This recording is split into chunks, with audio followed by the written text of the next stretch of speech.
Maverick News presents The Rick Walker Show. Defrag your mind.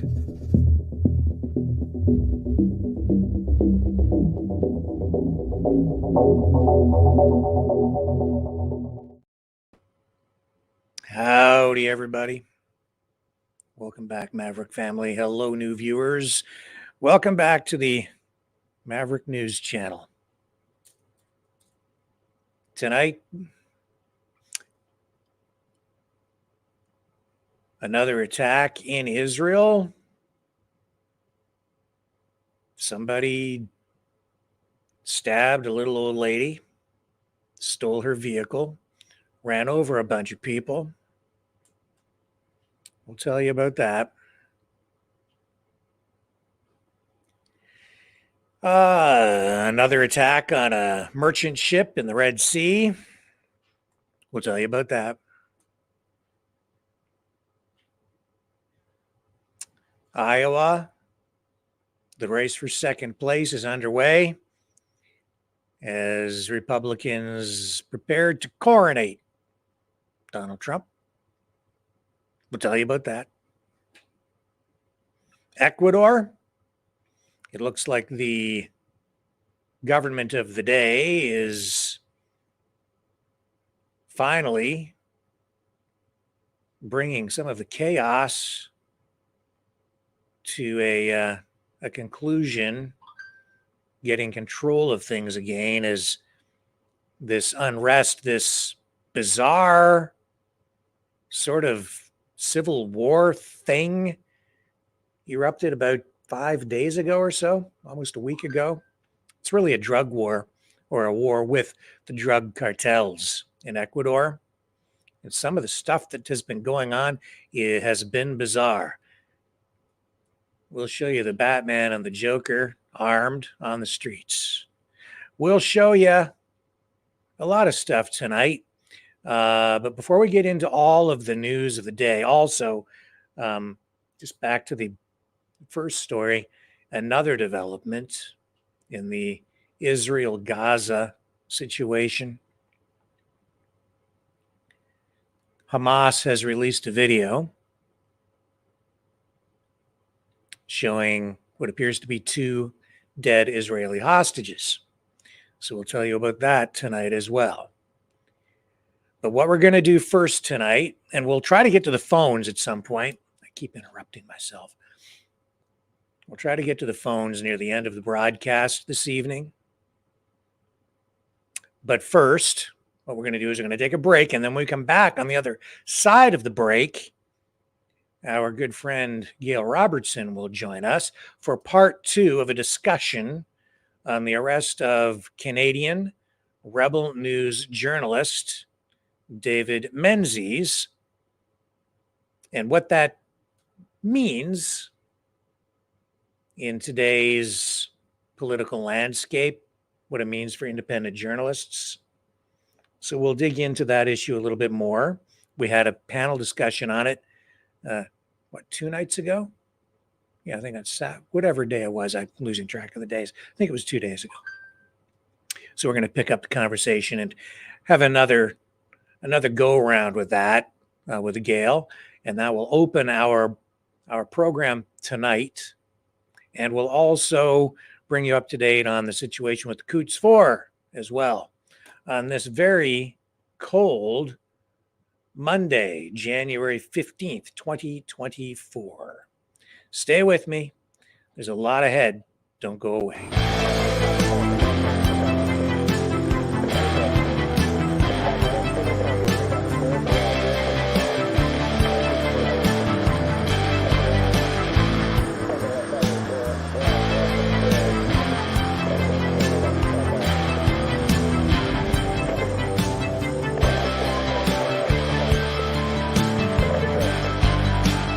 Maverick News. Fighting for freedom. The New World Order. Government overreach. The Great Reset. Mainstream media lies. Now more than ever, independent voices are needed. Donate now at freedomreporters.com. That's freedomreporters.com. Maverick News, the antivirus program for your mind.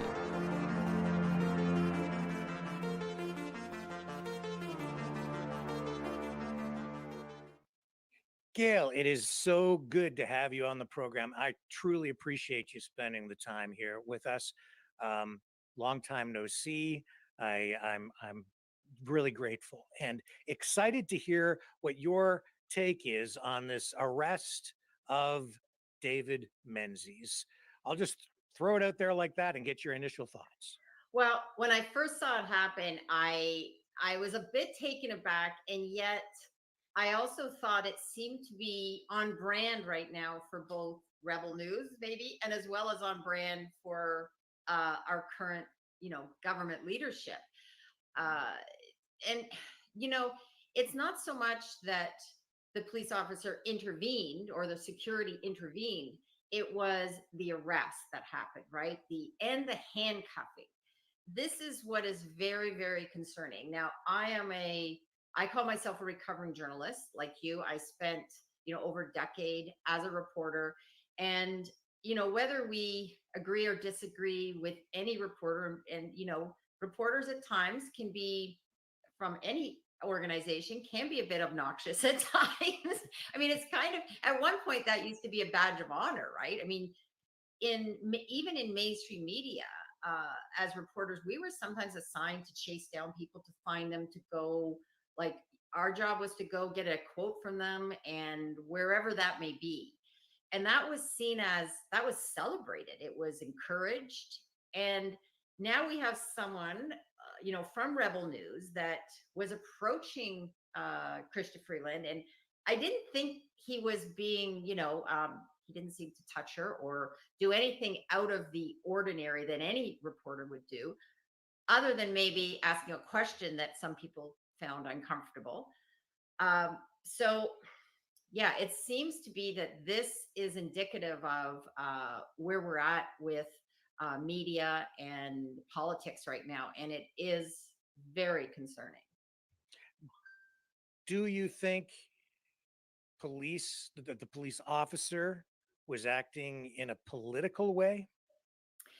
And this is, on my show, I have a show called Curious Minds. I interviewed Peter Menzies, who is a former a publisher, Calgary Herald publisher.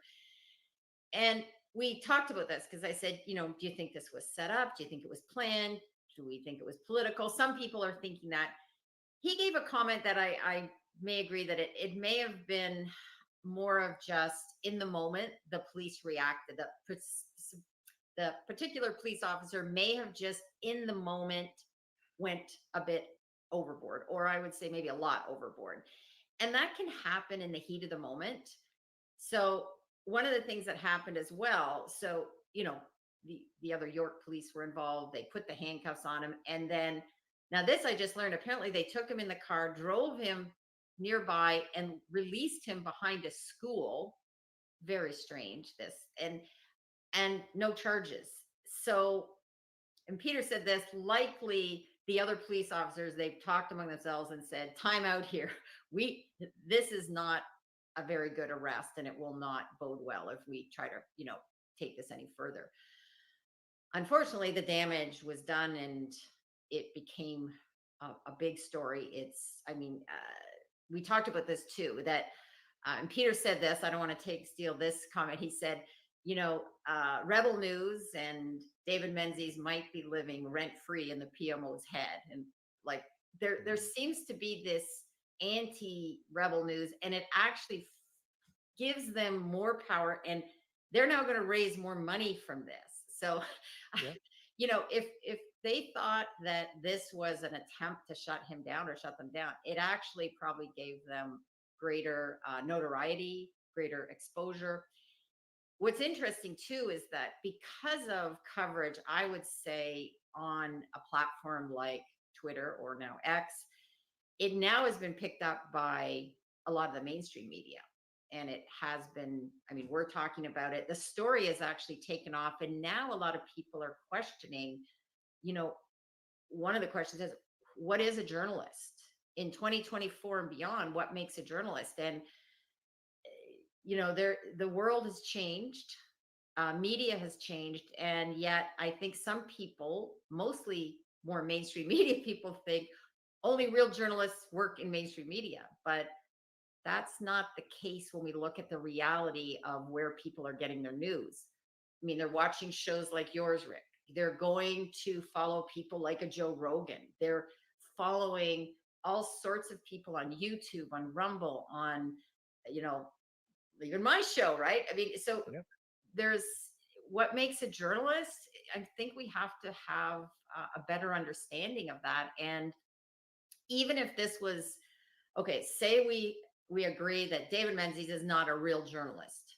If that's the case, he's not a real journalist, then what do we think about a member of the public approaching someone, asking a question, and then getting arrested? To me, that's almost like, I think that's worse. And Yeah.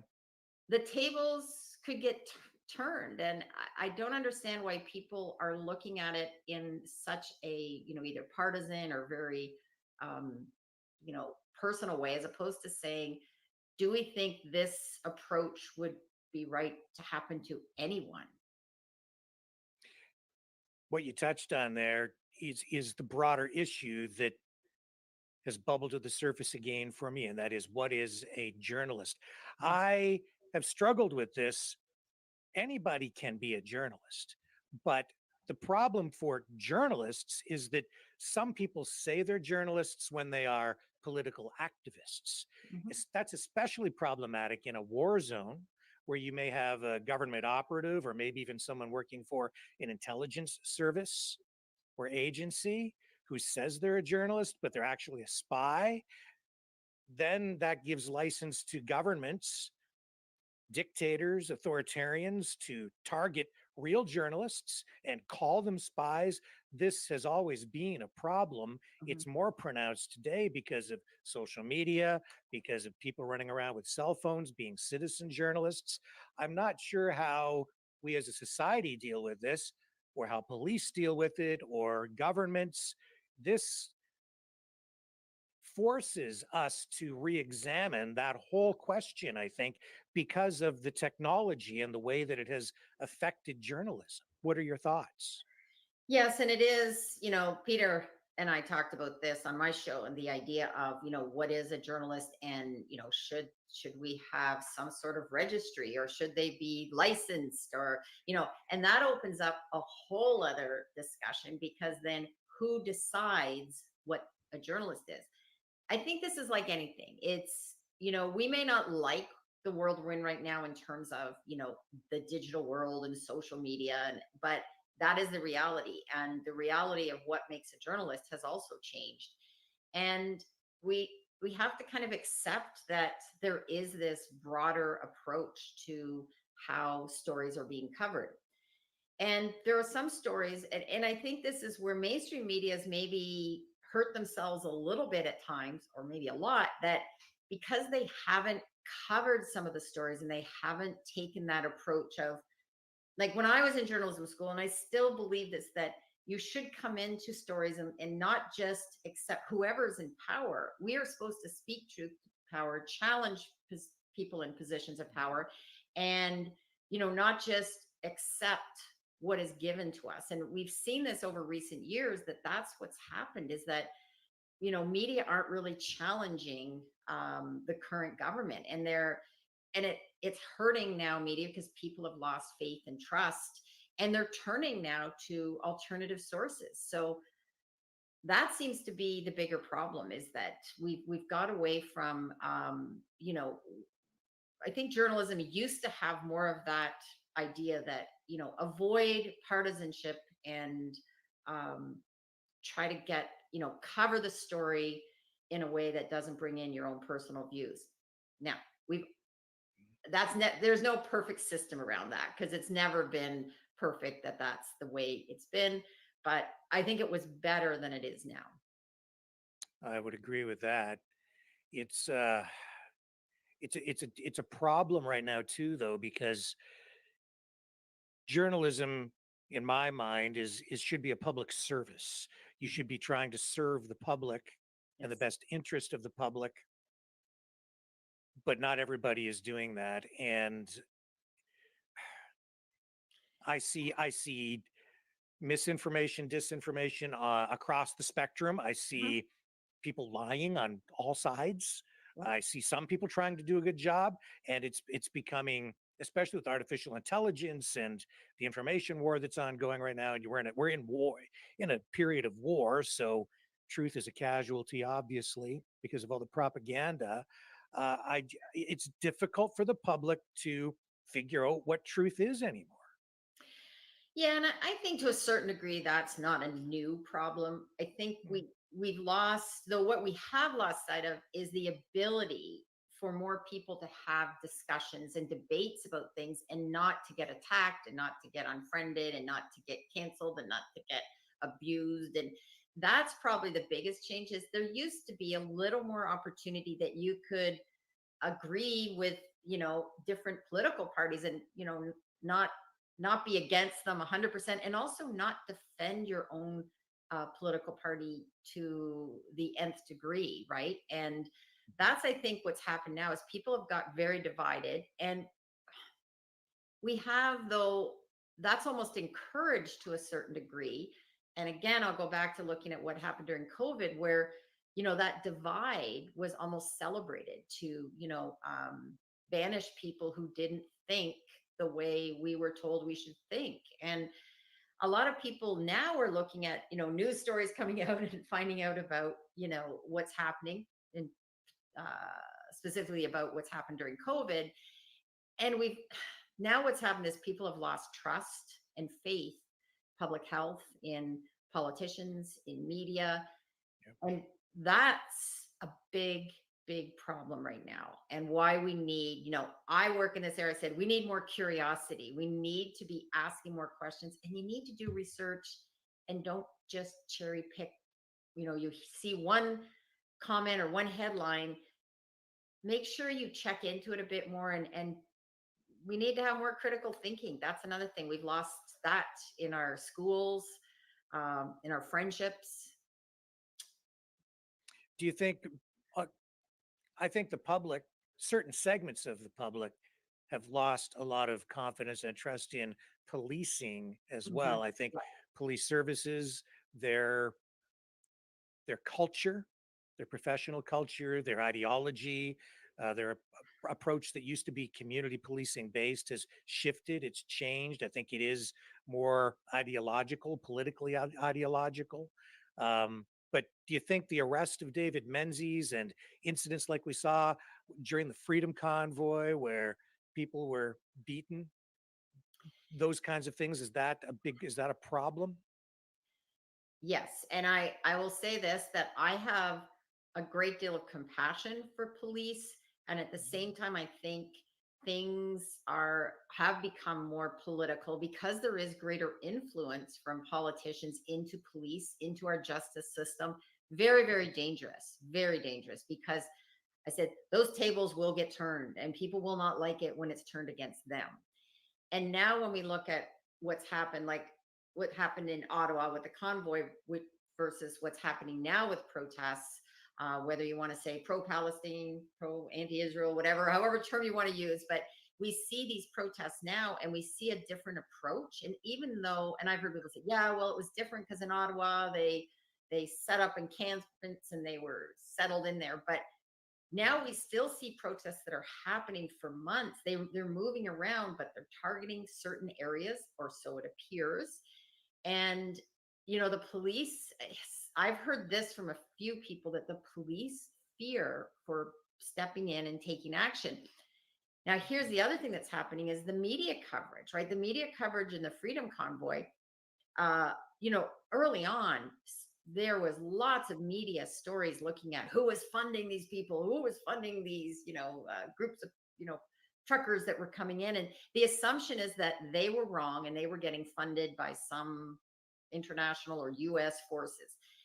And the current protests, only now are we starting to see more recently some research into the funding of who are the people that are out protesting. And there is some very delicate topics that both the media and the police are reluctant to touch upon, because you'll get called a racist or a misogynist or white supremacist or whatever term of the day if you question anything. And that's very dangerous. And I think it's very difficult for the police.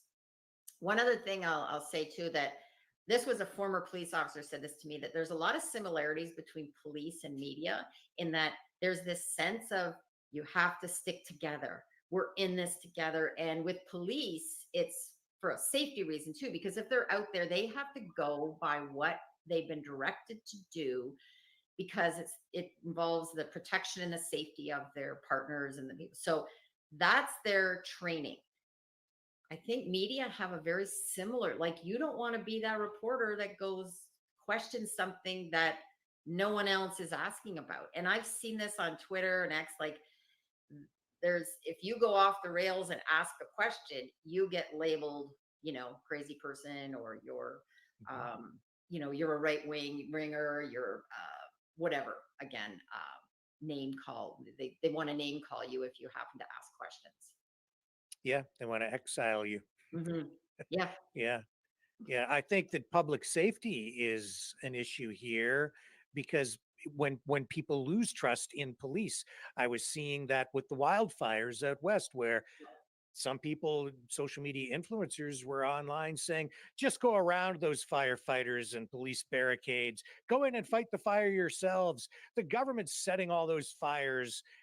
We have to take matters into our own hands. And you had these vigilante firefighters out there, and some people actually did get into some unsafe situations where they had to be rescued. I think, and this is my opinion, and I'll get you to comment on it, but when you see police engaging in things that appear to be political, when they don't approach things with an even hand, it creates distrust. It creates a confidence issue that leads to issues of public safety ultimately, because people don't want to talk to the cops. They want to go around the barricades.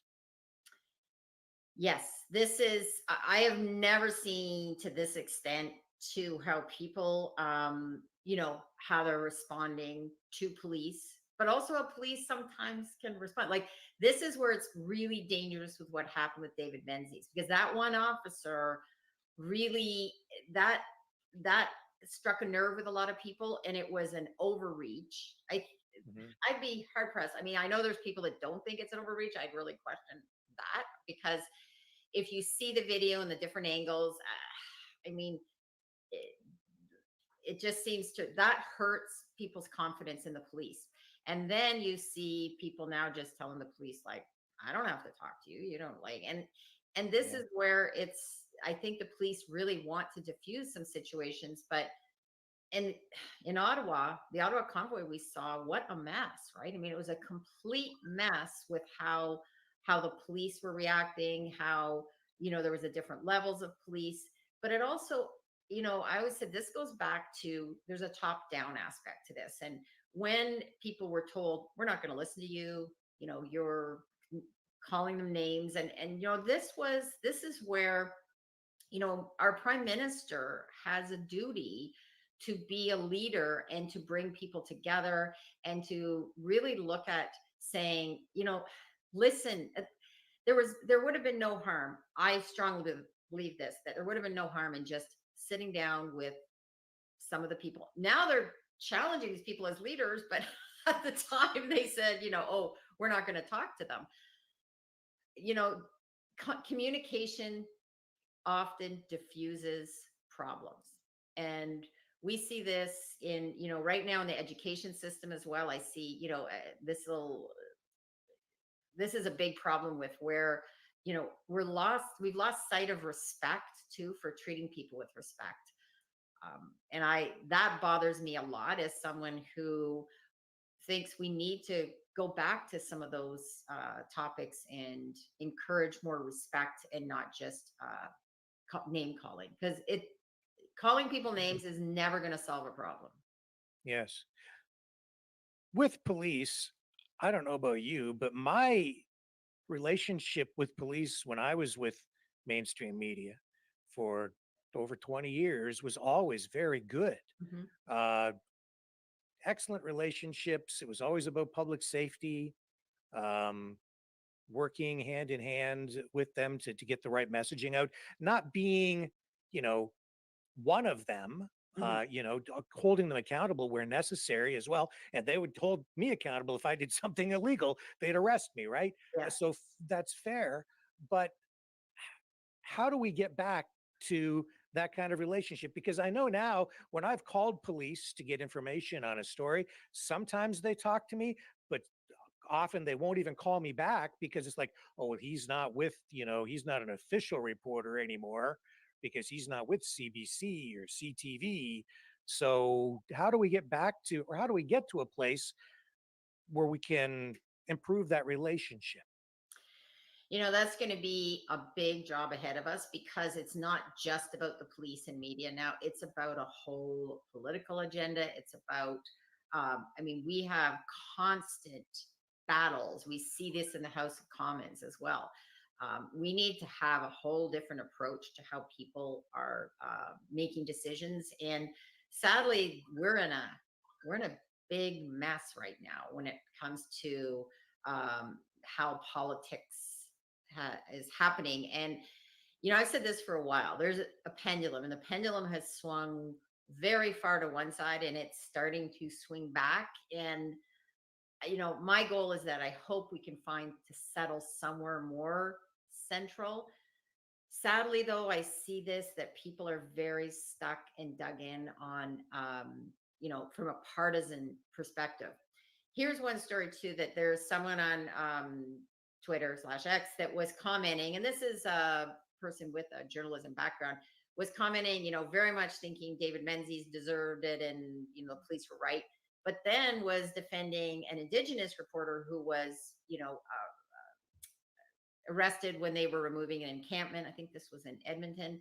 And I mean, my understanding is that she was given a heads up. Listen, we're going to come in and be doing arrests, and this person decided to stay. And I like full power to someone that's like got that kind of belief and is going to stay with the story and decide to get arrested. But I think they're two separate cases as well. And yeah, so these are the things that when people get very dug in on partisanship as opposed to stepping back and saying, let's look at this from the big picture. Let's ask more questions and figure out what's the best way to get to a solution, as opposed to just saying, oh, well, I'm going to defend this person because they adhere to my beliefs, right?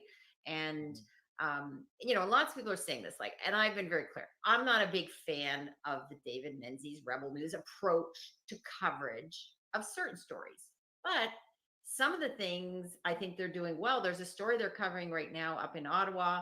It's an Ottawa police officer who, during COVID, was working to, I think, protect a woman. It was an issue related to, I don't want to get into it because I don't know the specifics, other than the police now are saying that she can't use her notes as a police officer. So there's a charge. Oh, the Helen Cruz case. Helen Cruz, thank you. Yes. Yes. And that's a really fascinating story that Rebel News is covering. So, and it's on Twitter/X. So there's a lot of stories that would never see the light of day if we didn't have, some organizations that were digging into these stories. And, sometimes you got to take the good with the bad. And I mean, there's lots of too mainstream that are doing some good investigative pieces too. So, yeah, it's an uphill battle. What we have facing us, Rick, is there's no easy answer. It's going to take some people that will, I think, and it's probably going to have to be leadership in the political arena that will work to mend some fences. On our side as journalists, I'm not comfortable doing what I'm doing. I'm not comfortable in my own skin any night when I'm sitting in this chair because journalism has changed. I'm still old school, but I'm practicing new form journalism. There's opinion in it. Every time I spout off, I cringe. I I'm navigating my way through, but I don't like what I'm doing. But I'm still actually enjoying it at the same time. It's a double-edged sword. But I want your thoughts on this. I'm also seeing out on the street some independent journalists actually getting right up in the face of police officers. That, again, because I'm old school, that really bothers me. I would never do that. I understand why some people are doing it. Again, it comes down to an erosion of relationship between journalists, in particular independent journalists, and police. They don't seem to know how to treat each other properly. I would never do it, but some people are. And so where are we at with that? I don't even know how to formulate the question because it's such a complex question issue. Well, I think we see this now is that as we let things percolate, and when I say that, we're letting a lot of this fester. These problems are festering and becoming problems, and people are now out protesting. And I agree. I think yelling at specific police officers. I saw this during the convoy. I see it during the current protests. That's not going to get you too far, and I don't think it helps the situation. A lot of these people, it's like though yelling at the person that's the frontline person in the retail store, right? They're not making these decisions. They are part of an organization that they're given their direction to go out and do. Again, I think we need to have a different approach to how we communicate. So yeah, that is a problem. I don't agree with this getting in police faces either, because they have a gun. But the other thing is they are doing their job, which is to be out there and keep the peace or try to follow direction. The problem is what I said at the start is that it's about the political interference.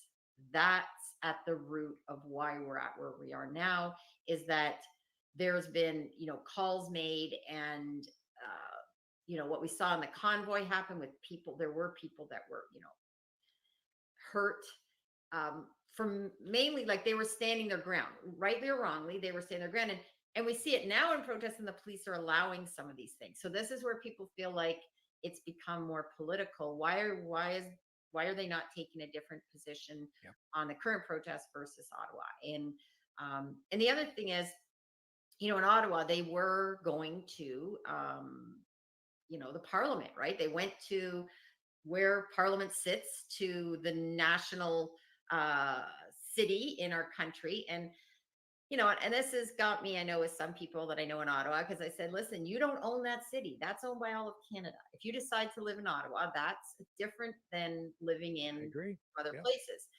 So,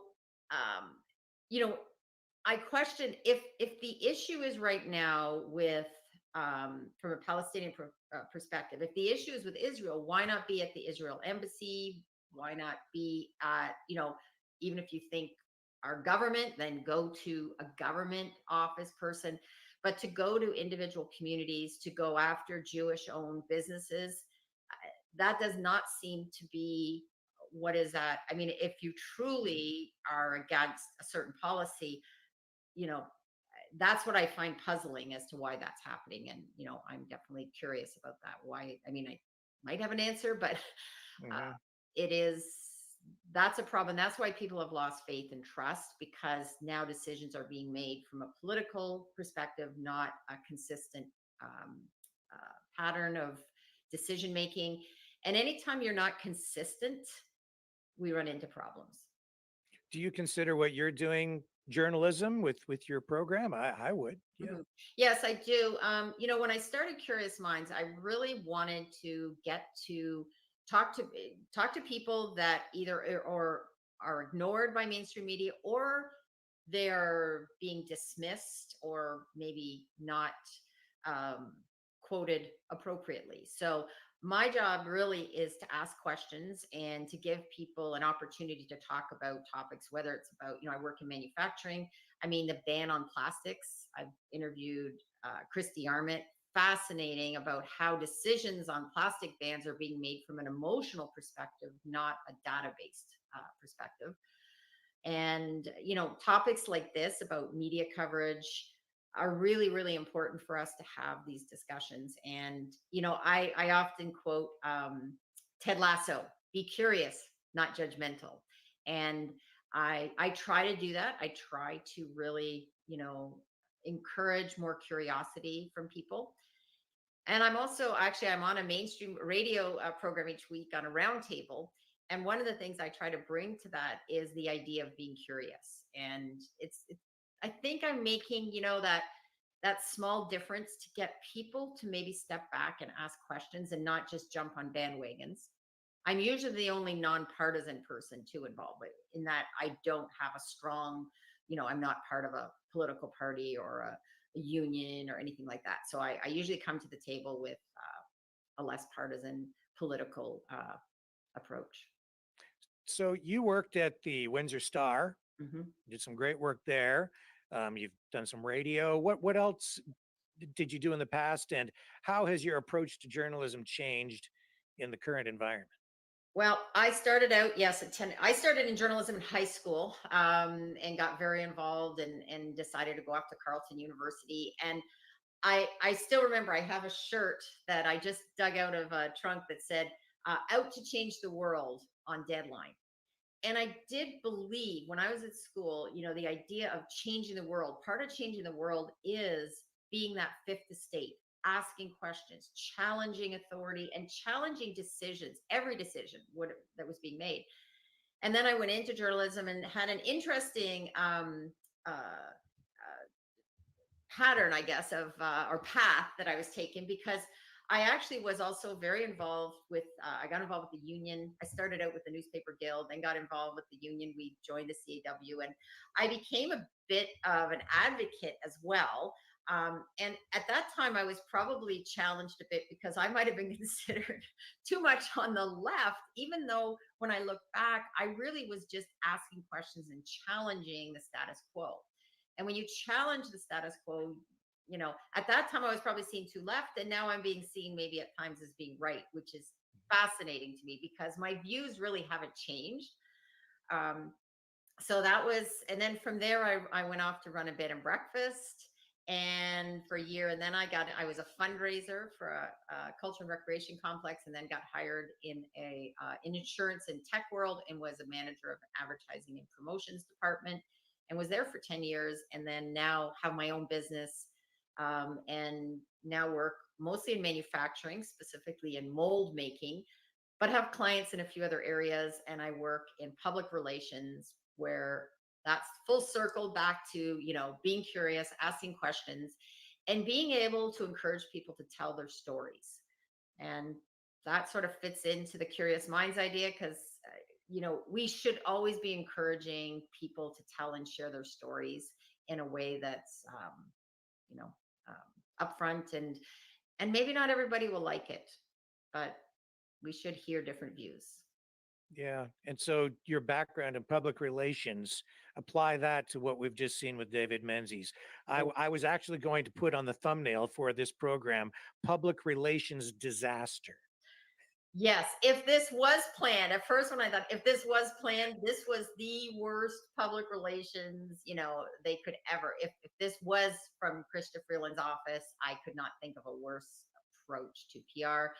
Um, Here's how, if I was giving advice on as soon as this happened, what I would have done is said, okay, Krista, what you need to do is say, I'll sit down with him, do an apology and say, this was not meant to happen.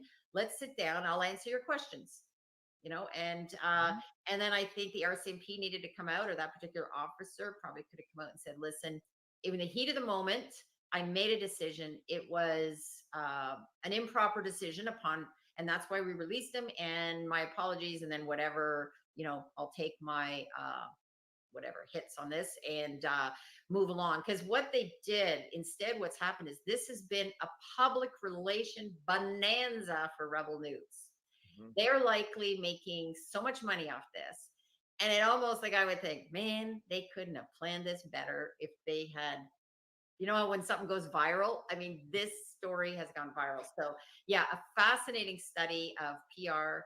And then for Christian to come out and say, well, I don't know about it, or that we're at arm's length. And well, it's your security detail, right? So uh, take ownership. I would, if just like when I managed a team, if one of my team members did something wrong, that's my responsibility and I have to fix it. I've covered the Queen. I've covered presidents. I've covered Canadian prime ministers, as you have, and premiers. Canadian security has always been almost non-existent. You can't get near the president. You can't get near the Queen, right? I covered the Queen from way over there Yeah. because you weren't allowed to get over there, right? You had all these rules. I had to get checked out by the RCMP before I was allowed to get within 50 miles of the Queen. Um, what I'm seeing even today, especially in this political environment with all the polarization, the emotion, the anger, the pebble throwing incident, all of this stuff, I am amazed that the RCMP is not surrounding Freeland and that they Mhm. are allowing Trudeau to still venture out into crowds of people where some are friendly and others are screaming at him, red in the face and veins popping out of their foreheads with such anger. I can't believe they're allowing that to happen.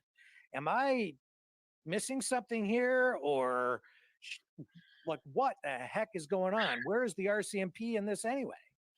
Well, this is where I think there is a lack of strategy and a lack of, as you said, like that, times have changed. Maybe before when it was a different climate, you could do those things. And now we're in a climate where, wow, it's they need to do things differently. I agree. And I think there's this belief that and it's promoted too, that well, I'm a man of the people, right? So someone like a Justin Trudeau is like wants to believe that he can still go into a crowd. And yeah, I think it's very short-sighted. And I think, with you have to make a decision that if you want people to approach you, you can't cherry pick that you can only have people that support you. So if Christian Freeland's walking by and she's okay with someone from one of mainstream media approaching her and asking her a nice question, okay, that's allowed. But you have someone asking a question you don't like, not allowed. And I tell you, consistency again, if you don't have that, you're going to get people will call you out on it, or we end up in these situations.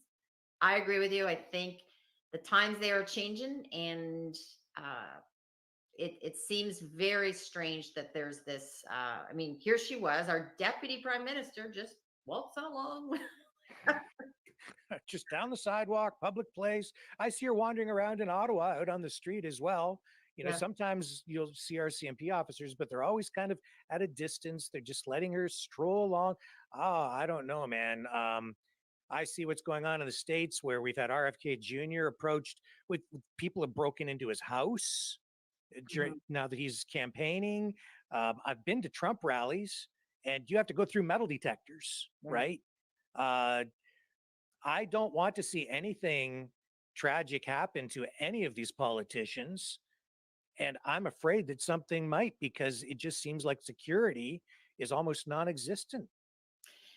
Or they're again cherry picking when they're going to get aggressive, right? And Yeah. that's where I think things go off the rails again, because we have a situation here where it was, I mean, the thing is though, they know who he is. This is no surprise. Like it wasn't that this was some, oh, we didn't know who he was. He was just some, I mean, he's very identifiable. And there seems to be a history even between him and that particular officer, which Yes, is that's right. strange, right? So um, and it seemed to get very aggressive quickly. Mm. That is the most disturbing to me, is that they likely knew, they could see this was going to happen, and it was deliberate to get aggressive. And that's what hurts the police, because another approach, and Peter and I talked about this yesterday too in the interview, is that uh, even if they had bumped into each other, all I had to do was say, well, back off. We're security. Please stop. Then if he pushed him or anything, that's a little different. But once you say, hey, I'm an RCP officer and we are security and we need to stop you, right? Yeah. Communication. Um, I saw this too. I said that one police officer, apparently his nickname is the bouncer, which may be not the most, yeah. So, and I didn't know that. it used to be Uh, that the history too, and this is where things have changed. Police, they've made a lot of good changes, because it used to be that they were only attracting people into police that were, the big guys with the muscles. And now they're trying to bring more people in that have good communication skills. I've had dealings over the years for various reasons, for stories and that, with police who have been very helpful, accommodating. So I don't have a real negative view towards police. But then other thing is, I'm like, I think I'm not someone who's probably going to want to get in a police officer's face, right? I would go a different route. To me, you can get to what you need without doing that. But remember, Rebel News, that they were on brand yesterday. That's what he does. Yeah. Rightly or wrongly, like I said, I'm not a big fan, but I also wouldn't want to get too judgmental about it either, because I So, think, have you ever approached a politician or an interview target in that manner yourself? Not out like that, where I would, because I would rather approach them to get what I need, as opposed to just, like the ambush method. I'm trying to think. I'll have to give that some thought, whether I've done. I know the At only court, I mean, But- at courthouses, when people are running out and you've got, people who don't want to be on camera and everybody's chasing after them, right? Yes, I have been on, picket lines. Well, here's one story I'll share, because this is one I've shared publicly. When I was back in the day, when I was in reporting, but I was also involved with the union, and we were supporting another group on a picket line, and we were walking back and forth, and this car came by and gunned through the line and sort of nicked my leg. So I kind of jumped out of the way, went down on the ground, and this other guy from another union jumped on the back of the car with a baseball bat and broke the back of his window, right? And the police came, they had to take, and I was like, oh my God, right? So they had to take a statement from myself. And this is where I think it was handled really well. He said, do you want to make, I could have said, yes, he hit me and I'm going to make an issue out of it. Instead, I said, I think I'll let this go, because he said he's got a pretty big cost to fix that window, right? And I thought, yeah, he's already been punished. And so what the police officer did was he wasn't going to go after the guy, the baseball bat, and I wasn't going to pursue it. The issue was done. Sometimes that kind of problem solving can also be good. And I think the police officer handled it well. I didn't feel under any pressure, but I also felt like, it'd be different if I was heard. And this is what happens, though, when things escalate and you have that type of tension happening. Yeah, it could have been worse. I mean, I could have actually been run over. I mean, there's all sorts of things that could have happened, right? So I think this is where things need to be de-escalated. And I think that's what the police are trying to do right now. And I think they were doing that in Ottawa until politics got involved. Yeah. I would agree with that too. Gail, is there anything else you'd like to add or think that I might be missing?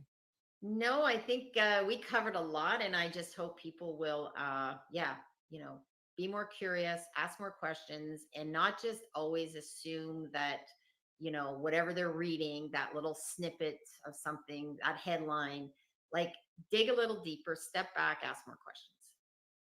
And how can people find your work?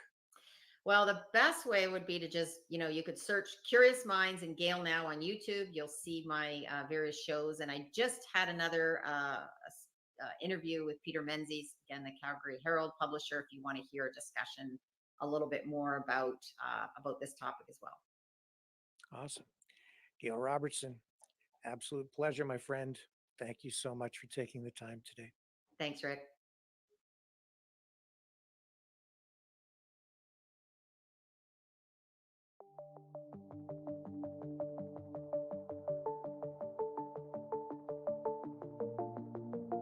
Greetings, brave Mavericks. Our quest for truth continues. We go beyond fake news. Together we expose propaganda. Together we pull others out of rabbit holes. We are maverick thinkers. We are all unique individuals, defenders of individual rights and freedoms, credible, trusted, grounded in reality. Maverick News, Maverick News. Defending free speech, free speech. Donate at freedomreporters.com. Do it now. Tomorrow may be too late. Maverick News. The world is watching.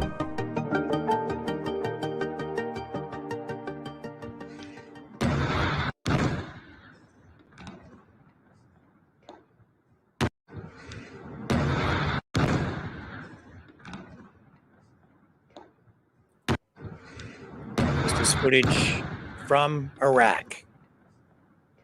Explosions near a U.S. military base, possibly hitting a U.S. military base.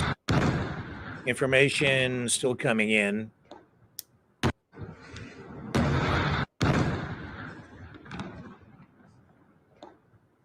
The Iranian Revolutionary Guard Corps has already taken responsibility for these attacks, saying it was targeting the headquarters of spies and anti-Iranian terrorist gatherings in parts of the region with ballistic missiles. Apparently, 4 people have been killed, 6 injured in this attack, according to the Kurdistan Regional Security Council. No coalition forces or American forces killed in this attack. U.S. officials are saying at this point that no U.S. facilities were impacted. However, this is an ongoing developing story, and I think we need to wait for more information to come out before we even accept what the United States officials are telling us with regard to the kind of damage that has been inflicted here.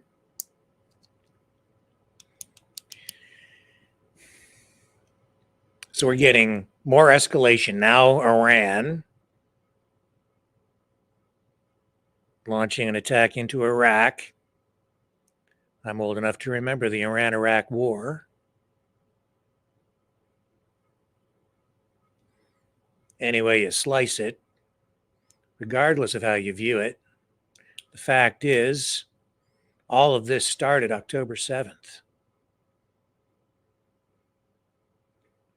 That's the truth. Now, you can go back, and what I'm talking about is this immediate current chain of events, which has the potential to escalate into a full-blown Third World War. It all started October 7th. The media spin, the propaganda. It's been very effective. Israel has been losing that information war. A lot of mistakes made. And I think we're continuing to make those mistakes on all sides. Tonight we're seeing as well in Israel, right in Israel, another attack. This time it was a pro-Palestine, pro-Hamas attacker who stabbed a little old lady, stole her vehicle, and then ran over a bunch of people, at least 11. I'm seeing reports that the number of people injured or number of people hit might be as high as 17, but a half dozen kids run over. This was the scene immediately following the situation.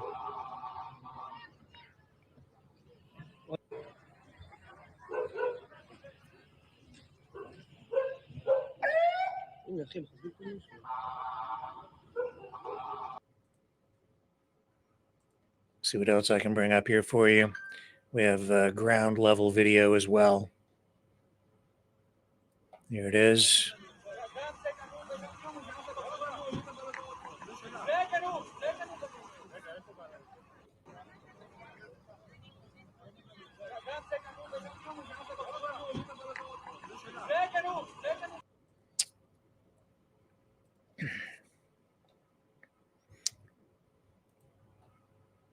So this, just very recent, this just happened.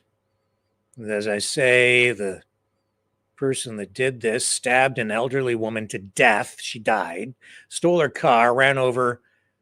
I've seen reports saying 11, others saying 17, and as many as 6 to 8 children were also run over while leaving school.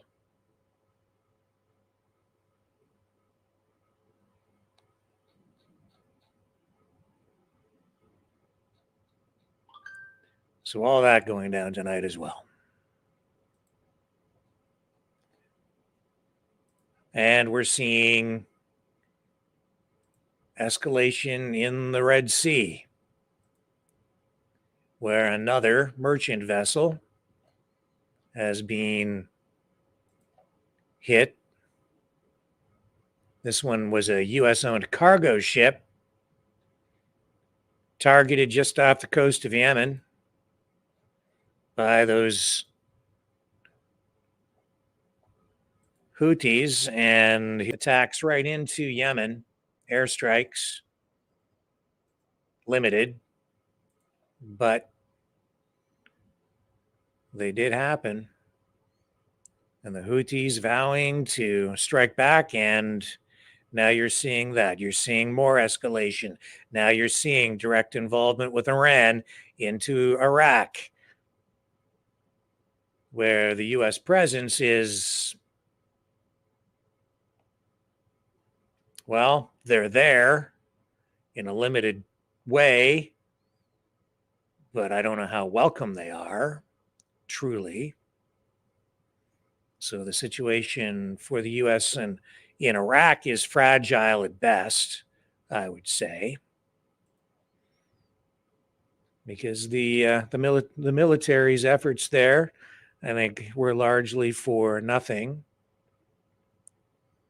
And that's the sad reality of that. But you do have other spots in the Middle East where the U.S. is much more entrenched, namely in places like Saudi Arabia and, of course, in Israel.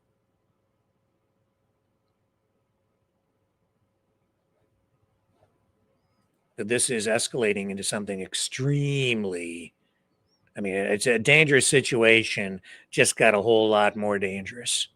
And if you think that this is going to be isolated to the Middle East this time, think again. Have you seen the protests in the streets? The pro-Palestine protests all around the world this time? You think the oceans will insulate us from this conflict if it continues to escalate? I can tell you right now, I'm pretty certain. I don't have any special intelligence or anything, but I'm pretty certain there are Russian submarines off the coast, probably of California, maybe sitting not too far from New York. This is not the 1960s. This is the new reality. The Russians don't need missiles in Cuba. They're probably sitting out there right now.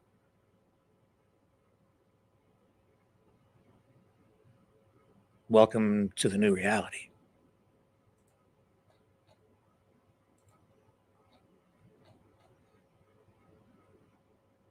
You want peace? Better start praying for it right now.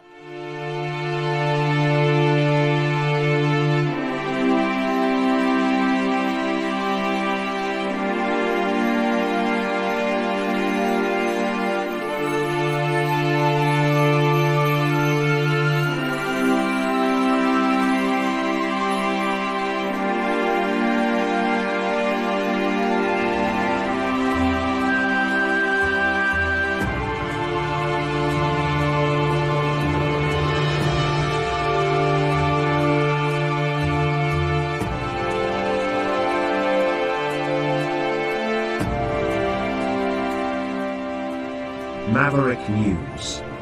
The world is watching.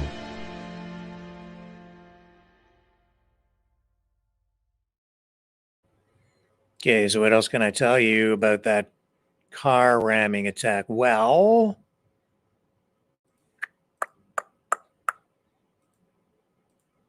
I believe we have at least one person who was killed, the woman who was stabbed to death. We have 2 Palestinians who have been arrested, detained.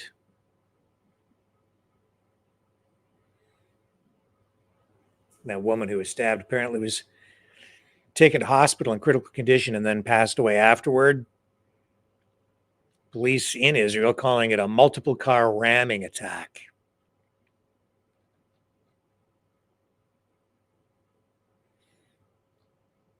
And as I say, I'm seeing still a variety of reports coming out of there, some saying as many as 11, others as many as 17 people injured in this car ramming right in Israel.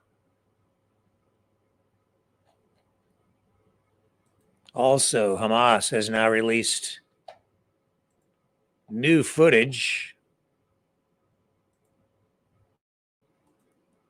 showing dead Israeli hostages.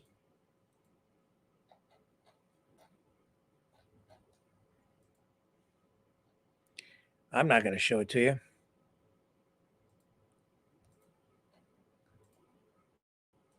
But that's what they've done. They actually ran this, I think, on television. And they said it was that the footage was the bodies of 2 Israeli hostages, and Israel's military is saying that while it was examining the footage, they were concerned about the hostages' fate, obviously, since they're being reported as dead.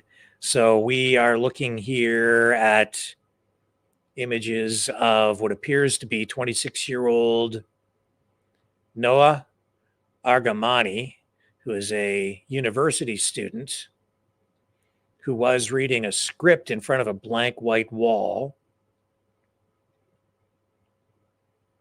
And he said that fellow hostages, Atai Svrisky and Yossi Sharabi, had been killed. And then the video ends with pictures that they say are the bodies of the 2 other hostages who are supposedly dead. Now, this hostage who was reading the script that was given to him indicates in the video that the 2 victims were killed by Israeli strikes.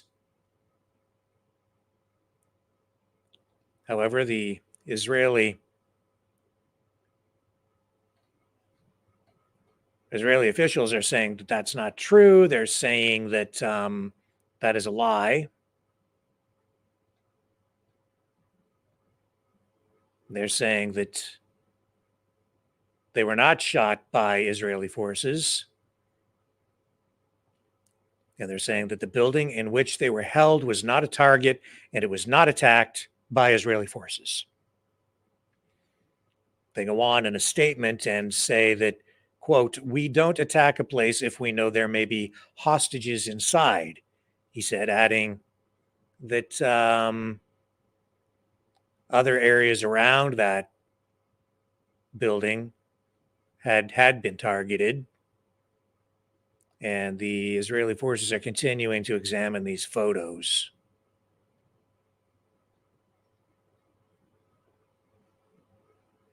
And so this goes on and it continues to escalate, and Hamas continues to hold hostages.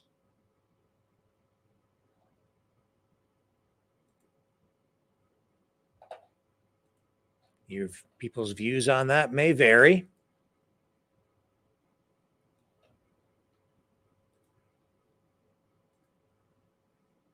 I think personally that that's unacceptable.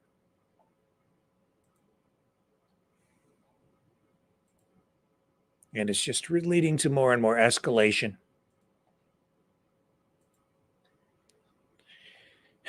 So we're in a really serious, a very dangerous situation here. I've seen other online pundits, anti-Americans, saying that the U.S. and UK and the Allied forces have just made things worse by trying to keep those shipping channels, those merchant shipping channels open in the Red Sea.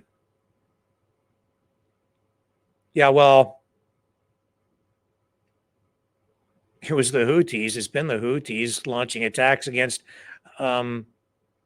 merchant shipping vessels. So what are you supposed to do? Just roll over? Give up? Cede the territory? I guess so, if you believe that it's just a bunch of occupiers meddling. I suppose it depends on your point of view. But in Canada, I know that we're now seeing some effects from these shipping disruptions. Canadian operators of vessels, people who rely on shipments in Canada coming from that area are starting to feel the effects. We're seeing actual quantitative data coming in now from ports in Canada that show 2/3 of the 43 ships slated to put in at the port of Halifax in the second half of this month are now expected to arrive at least 1 day behind schedule, with some running weeks behind schedule.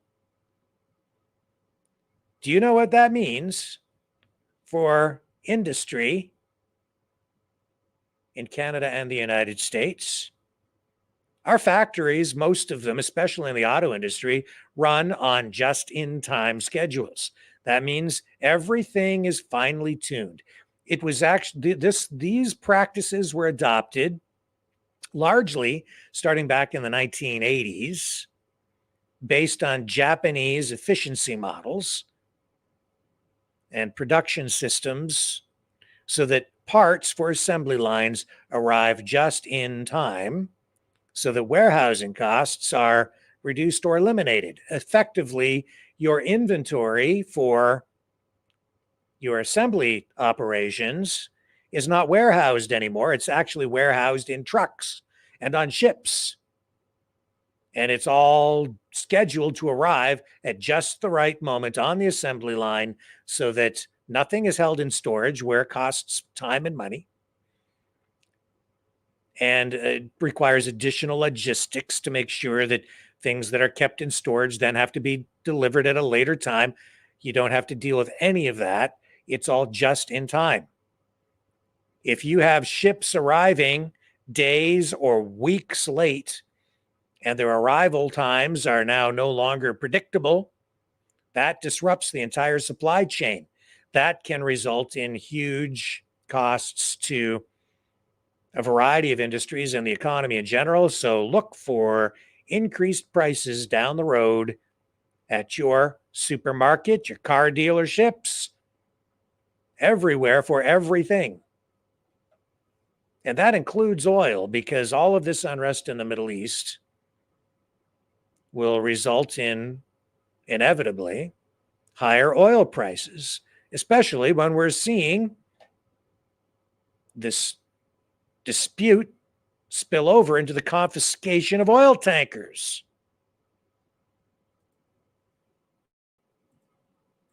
But these online pundits that I've been watching over the last 24 hours who are saying they've just made things worse by trying to keep those shipping lanes open. Well, whose side are you on?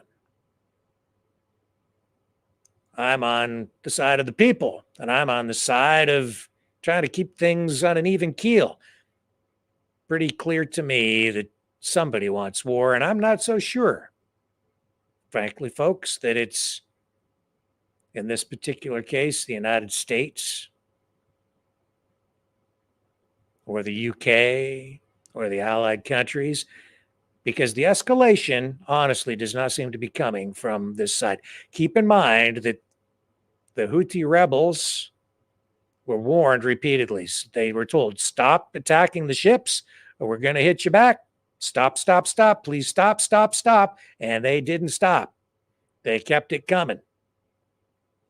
Now, I think it's kind of a trap, honestly, to escalate in this way. So in that way, they have kind of made things worse by keeping the shipping lanes open. I think that maybe there could be some alternative strategies that could be used, but it's a very delicate and complicated situation.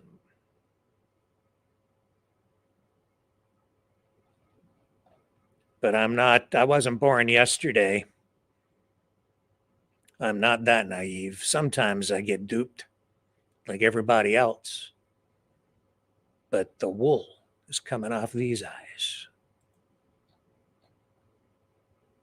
I'll be right back.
Maverick News.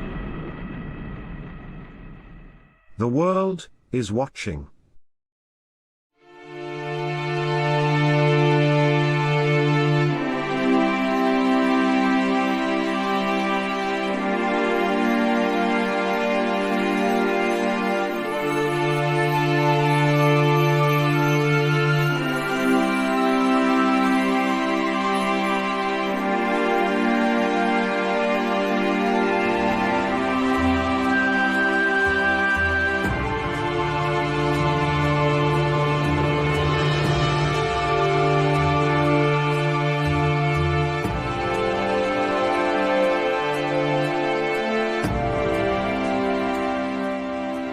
Maverick News.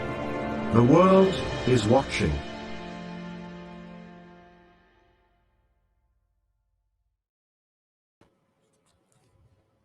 Well, all that's going on, immigration still continues to be an issue here. You're seeing all these pro-Palestinian protests. You're seeing, everything is so unstable. There's such polarization and unrest in the streets. And here's this story out of ABC News tonight. Just look at this. After unprecedented border crossings, a record 3 million cases clogged U.S. immigration courts.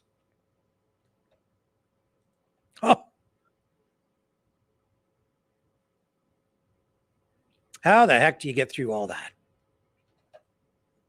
Wow. Immigration courts are buckling under an unprecedented 3 million pending cases, most of them newly arrived asylum seekers.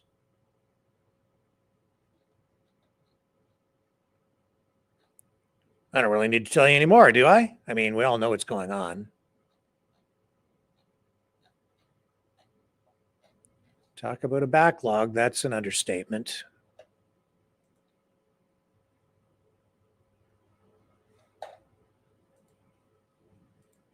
Crazy stuff, man. I told you. Everything was going to get worse. Everything's going to escalate. Is just the beginning. And we're still on chapter 1 of this new book that is being written called World War III.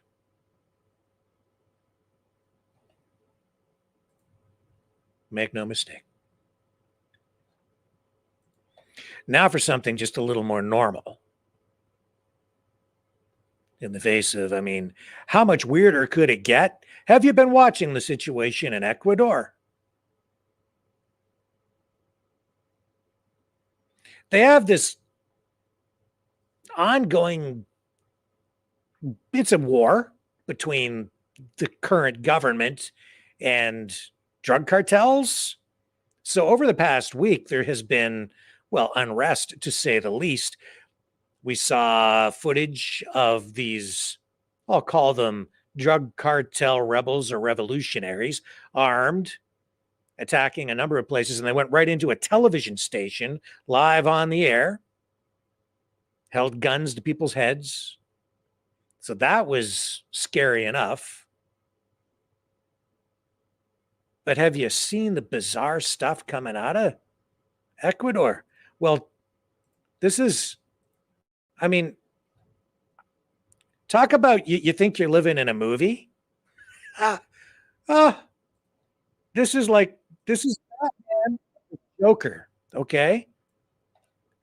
These guys are part of it. Like, I'm not joking. I thought this might be like fake or staged or something, but this actually has come out. I don't know if you've seen this, but over the last number of days, this footage has been coming out of these guys dressed up like Batman and another guy dressed up like the Joker. They're actually working together, even though I guess in real life or comic life, they would be mortal enemies. These guys are armed and they're going around. They've been going around terrorizing people as part of this conflict. And here's an elevated shot of Batman in action in Ecuador as part of this revolution.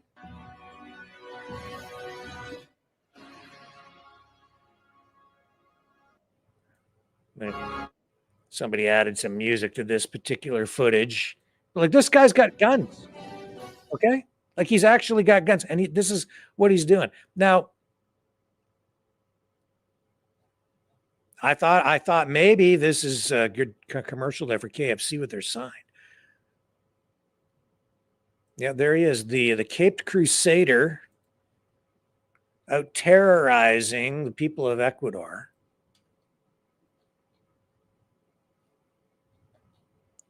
And but this is the video that you got to see. Okay, this here, a guy from one of the television stations went out and found these guys and bravely walked up to them, camera rolling, and look what we got out of that. Es lo que llamó la atención. Vaya, señor José Delgado. Tanto tiempo sin verlo. ¿Se acuerda de mí? ¿O no se acuerda de los pobres? Aquí he venido con un Batman de pacotilla. Porque el verdadero héroe es uno mismo. Porque así está Guayaquil. Now you tell me, are those guns real or is this like some BS?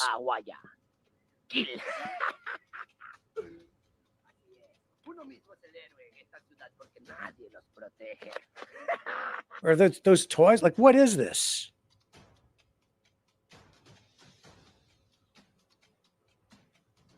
Because they're portraying this as being like the real deal. I don't know about those guns though. Like, I don't know if those are real, man.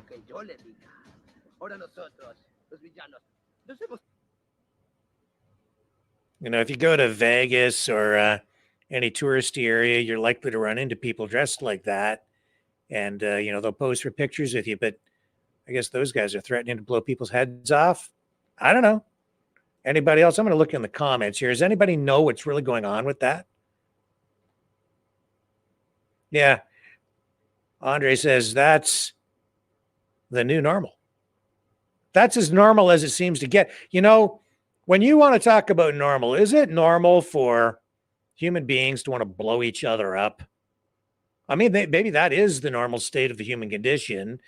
It seems to me that the truly insane people are the ones running the planet, you know, the ones in charge, because they have these insanely powerful weapons and they want to kill each other.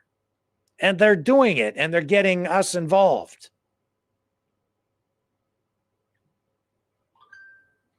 Yeah. I don't know. Highway Frog says, where the heck is Spider-Man? Yeah, well, where is he when you need him? Kim RS says, yes, it is. Joker. That's it. It's getting really bad when that's the most normal thing that I've seen all day. When you really think about it, that's kind of more normal than people launching missiles at each other, trying to kill one another. That is insane. But that's what human beings do. And that people have always done that.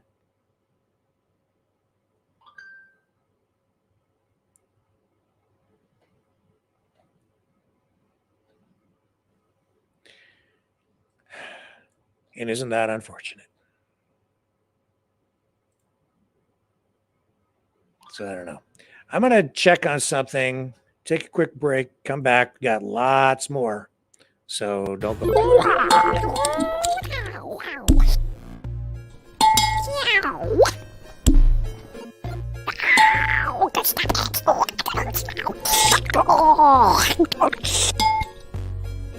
Exile. The Knights of Malta. Maverick News. Join us. The world is watching.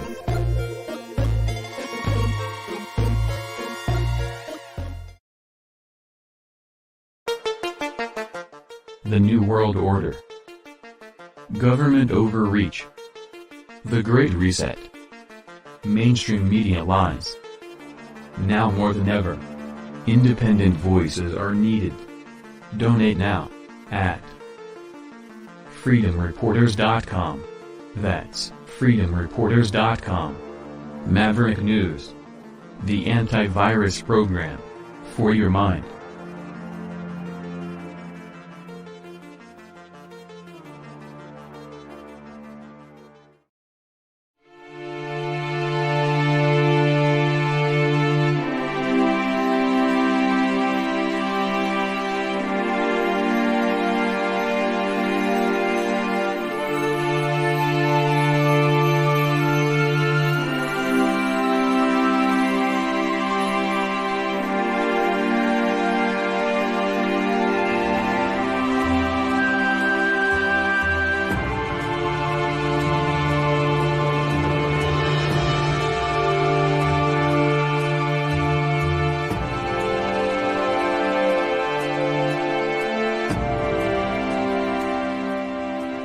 Maverick News.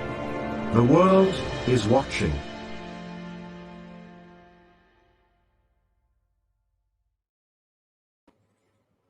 Okay, so I do not know, folks, exactly. I don't know.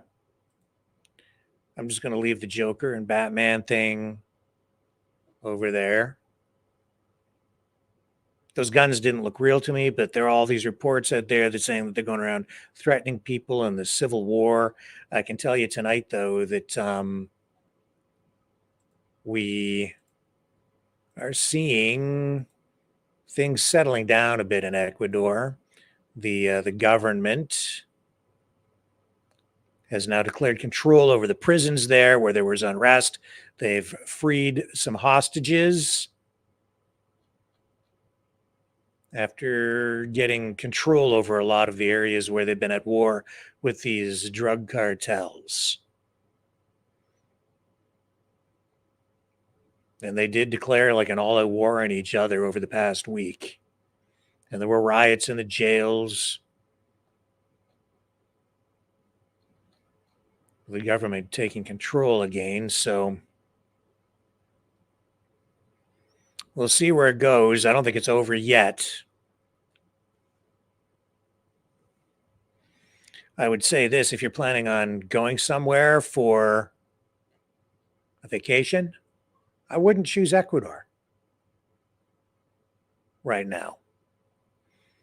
The government there deployed over 22,000 security forces in order to deal with this uprising. And it's not over. It's just that things are calming down a bit and they've made a lot of arrests. So keep your eyes peeled. More to come there. Now, we have footage of something falling out of the sky over Kamloops, BC tonight or earlier today. Not clear what it is. Jamie's sending this footage in to us. And the word that we're getting here from Jamie is that it looked like an airliner at first with a trail behind it. Then the smoke turned black and went straight down to the ground in seconds. And it isn't clear if it's anything we should be concerned about, but I'll show you the footage because it is strange. This is, I think, worth at least taking a look at. I would think that a lot of people have probably seen this.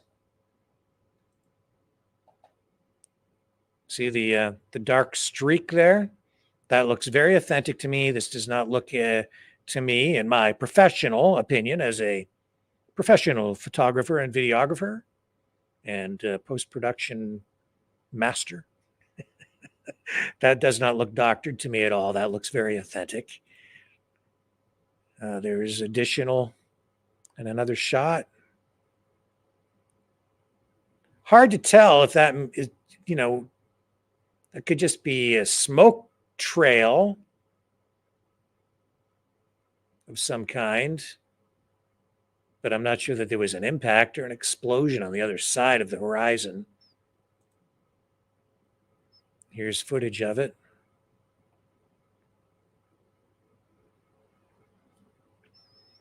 So I would say if anybody knows anything more about that, message in. Let us know what's going on. But tonight we have the stills and the video, but we don't really know what it was. That doesn't look like a vapor trail. That looks like smoke to me, and a lot of it. But I cannot say with any certainty. So just a little strange breaking news there for you tonight. Pull that down. Sorry, folks. Pull that off.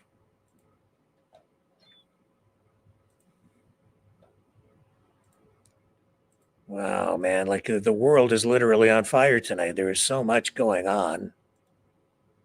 Crazy days. And there in Ecuador, it's, they had like over 100 prison guards being held at the height of that unrest.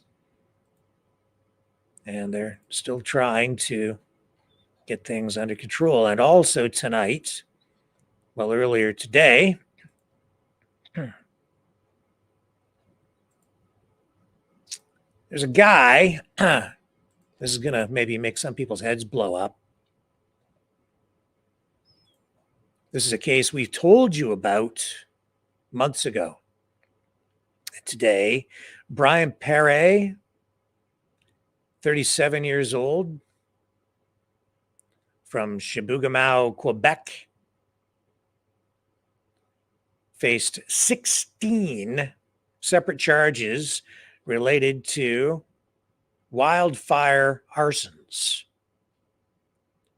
Today, something you probably won't be seeing on too much of mainstream media, in particular, I would say the CBC. He pled guilty. So this is the dude. Let me get you a picture here. I have a photo of him, I believe it. Or no, actually, this isn't a picture of him. Well, it is. In the upper right-hand corner, you can see that this is an old post on social media. And what he was doing, as we understand it, is he was going around setting these fires and then telling people it was the government that was doing it. Do you remember back in the summer when I was trying to tell everybody that it wasn't the government? It was highly unlikely that it was the government because the government had no reason to be doing it because it made the government look bad. And that in some cases it was arson because statistically that is always the case. And there was speculation at the time. Well, who would be out there setting these fires? Well, some speculation that it could be some people setting them so that they could get jobs as firefighters, fighting the wildfires. That has happened in the past. Others were speculating it could be climate change activists who were setting the fires to help further the narrative of climate change. Well, in this particular case, this is a guy who was setting the fires so he could blame the government for setting the fires and pled guilty in court today to 16 separate charges. Don't shoot the messenger, man. I'm just telling you. If that makes you upset, I can't help it. But here's his social media post again. One of them, one of many, where he says, this is happening in Canada. Pulls when I say climate change doesn't exist, but being invented and manufactured by our governments and their elite of the United Nations World Economic Forum and the OMS for their 2030 New World Order tabernacle.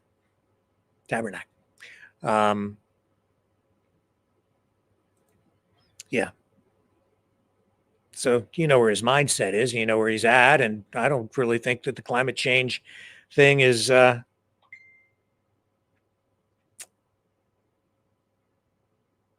the government tells us it is either. But I don't go around setting wildfires and then blaming it on the government to try and make them look bad, or to scare people, or to get people jacked up so that they engage in other activities or whatever the motivation might be. I don't get into that, and I'm not going to, just telling you the truth, man.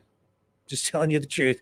And there's an absolute hardcore factual information for you straight out of a court where the guy doing it admitted to doing it, and now you know. So beware those who point fingers and blame people for doing the very thing that they're doing. And isn't that what governments often do too? Flip things upside down. Hang on here. I'm just checking in on another message with regard to this situation out in BC. Let me dip out of this for a moment. I need to check this information. I'll be right back. Hello, world. Are you awake?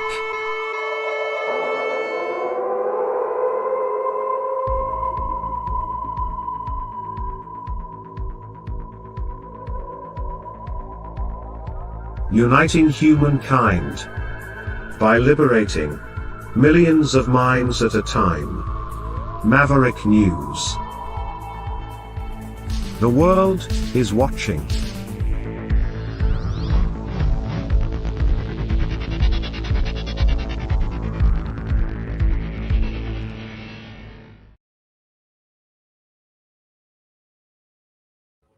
Okay, I need just a moment to check some information out of BC. Again, working on this story as it develops to see what the heck that thing was in the sky. And we're getting now reports of traffic jams in the area. So it looks like there's something going on. Stay with me.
Maverick News.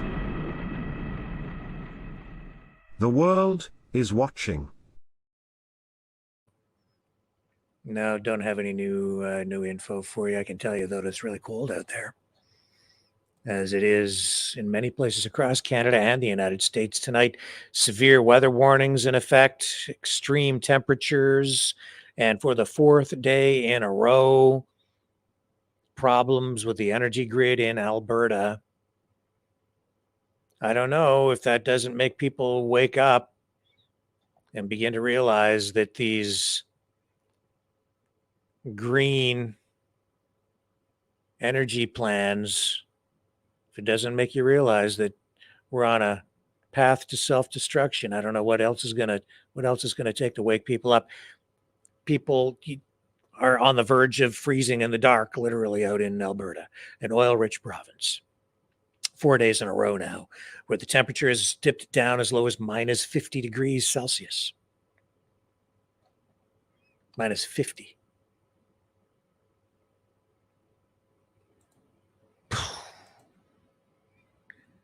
Yeah.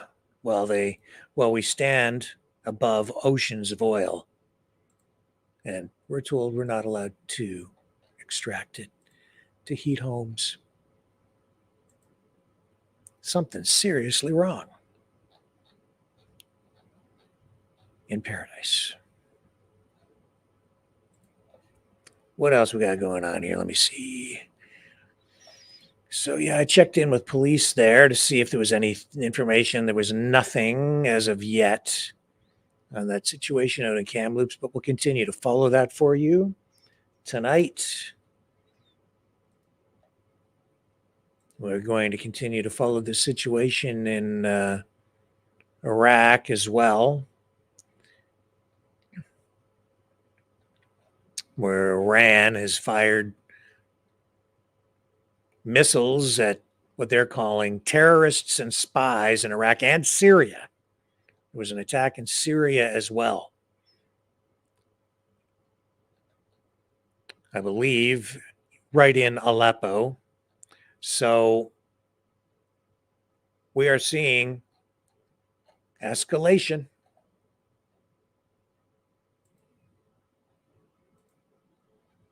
The question now is, what will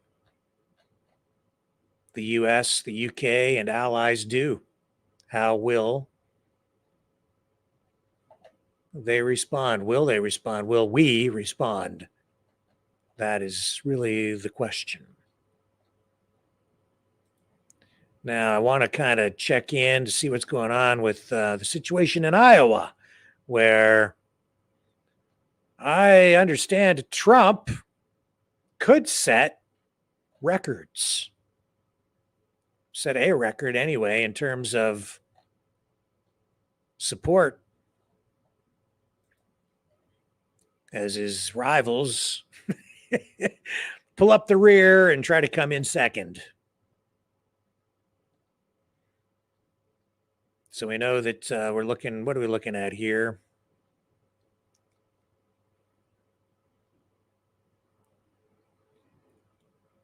We're kind of into the nitty-gritty of it now because it's after 7 p.m. And, I know Ron DeSantis today in interviews was trying to put a brave face on, saying a lot of people still haven't made up their minds. But it looks like Trump will walk away with at least half for himself. And then the rest will get split up among the other hopefuls, namely Nikki Haley and DeSantis. It looks like they were polling in prior to this at about 20% for Nikki Haley and 16% for Ron DeSantis. Donald Trump, 48%, and then, the rest is split up. And you still have Vivek Ramaswamy in there trying to, I'd say, minimize the damage from his comments, particularly to that woman the other night.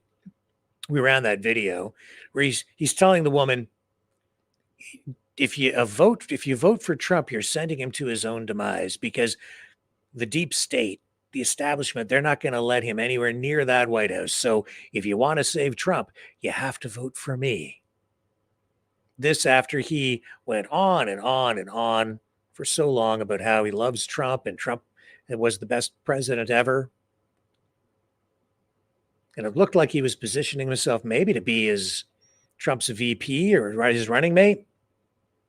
Couldn't quite figure it out, saying a lot of things that I really liked. But now Trump came out, attacked him, and said that he is deceptive. He's a deceiver, saying that Vivek Ramaswamy is actually working for the other side. That was the accusation from Trump, telling people don't vote for that guy. Don't trust him. I told you there was something else going on. I couldn't put my finger on it. And, I knew there was something happening with him that just didn't feel right, even though he came out and said, if they don't let Trump on the ballot in this state or that state or whatever state, I'm going to take my name off the ballot. And I thought, well, that's pretty bold and maybe admirable, but something didn't smell right. It didn't feel right. Something just not sitting right. And now we're seeing that this guy who comes from a background in finance and biotechnology, has ties to the pharmaceutical industry. I knew that from before. It looks like maybe he's some sort of a Trojan horse, maybe. At least that's the accusation. You judge people by their actions as well as their words, I guess, when they're politicians. You never know what they're going to do if they're, lying to you until they're in office and they have the power. And then what do they do? But in the heat of this moment, I don't know how you deal with somebody like Vivek Ramaswamy. I know over at InfoWars, Alex Jones has been very supportive of Vivek Ramaswamy, as well as Trump has said very, very favorable things about Vivek Ramaswamy and has given him a lot of airtime, exposure on the InfoWars program, including today, where Vivek was invited on to InfoWars, or allowed to come on and explain his position on Trump, to elaborate on it. And I'm just going to run you the clip of what Vivek Ramaswamy had to say during his call-in with Mr. Jones.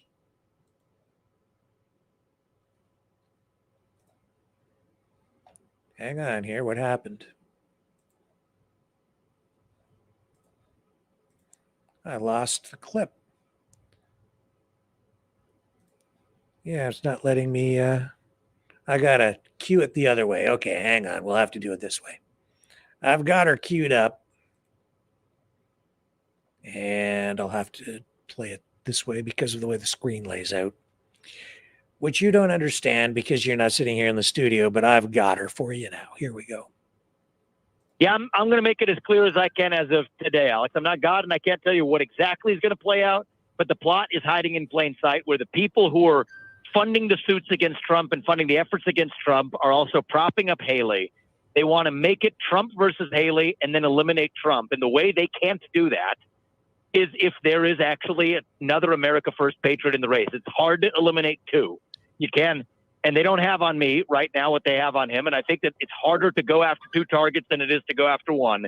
If you try to hit two targets with one arrow, they're going to miss on both. And so that's the real answer, is we have to make sure America First goes to the next level. And so I think it would be foolish for us to try to fall straight into that trap by having, the people who are calling on me to support Trump. No, I'm supporting our America First movement by making sure that they don't go with the plot that they have planned. I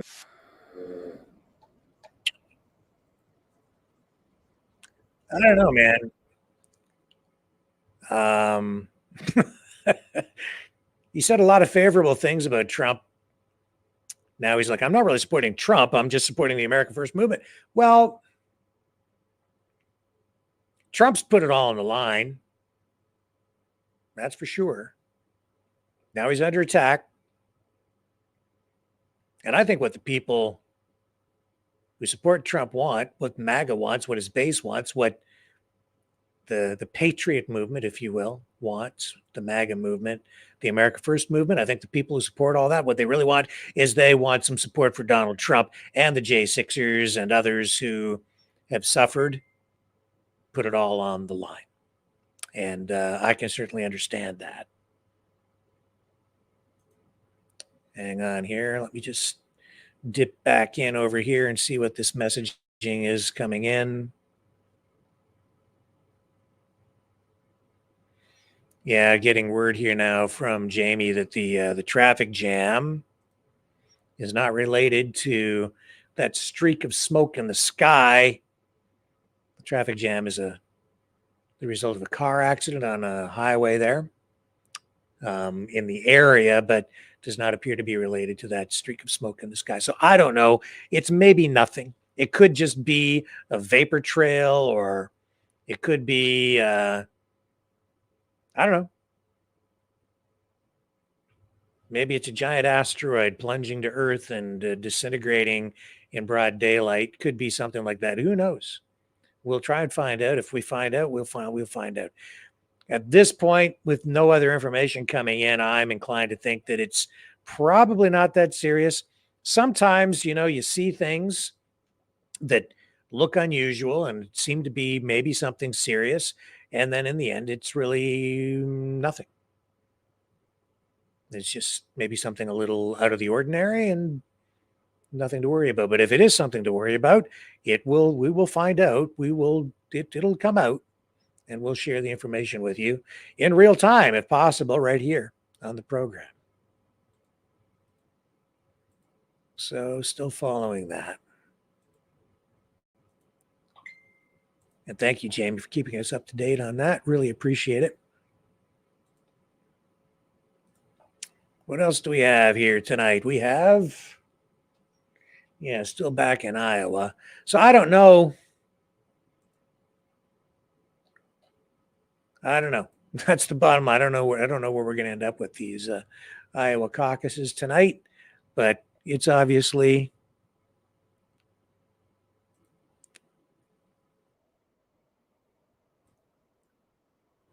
so here's more footage from Jamie, who I might as well show you a little bit on the local side of things, but it just shows you that this traffic jam is not actually related specifically to that streak of smoke in the sky. This is the traffic accident that's causing the traffic jam. Just so you understand. And it's getting darker. Thank you for sending that in, Jamie.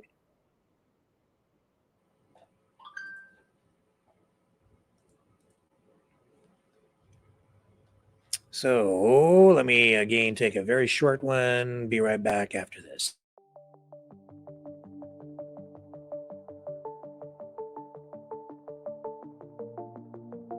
Greetings, brave Mavericks. Our quest for truth continues. We go beyond fake news. Together we expose propaganda. Together we pull others out of rabbit holes. We are maverick thinkers. We are all unique individuals, defenders of individual rights and freedoms, credible, trusted, grounded in reality. Maverick News, Maverick News. Defending free speech, Donate at freedomreporters.com. Do it now. Tomorrow, maybe too late. Maverick News. The world is watching.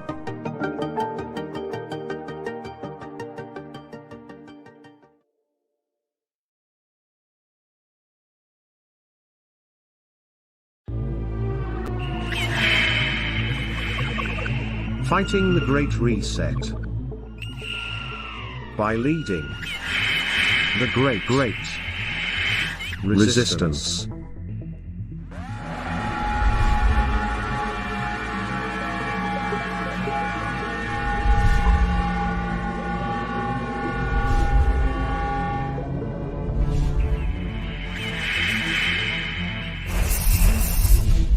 Maverick News. The antivirus programs for your mind.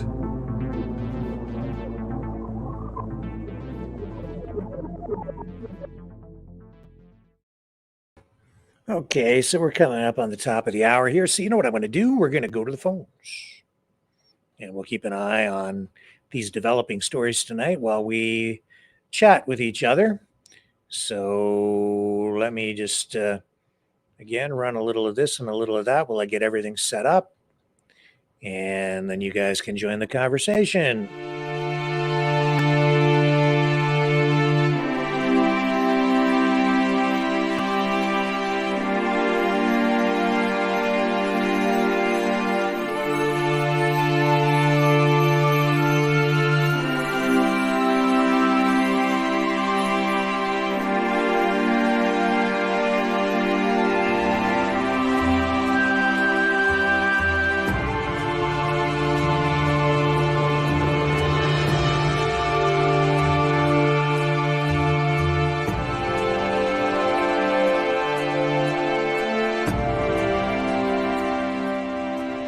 Maverick News. The world is watching.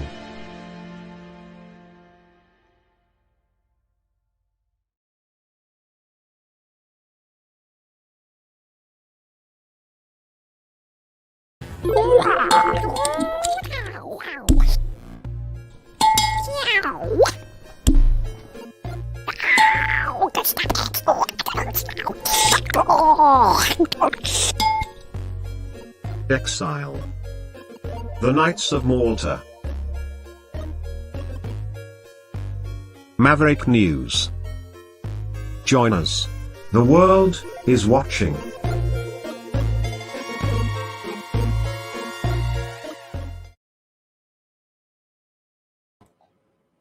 All right, still working on getting everything set up, but I will run this so you know what number to phone. Here we go.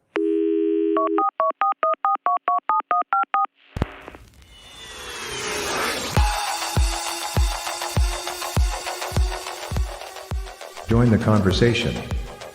Call 1-833-975-3733. That's 1-833-975. Free. Speak up. Speak out. Make your voice heard. Maverick News. Fighting for freedom by defending your right to free speech. Be a Maverick. Join us.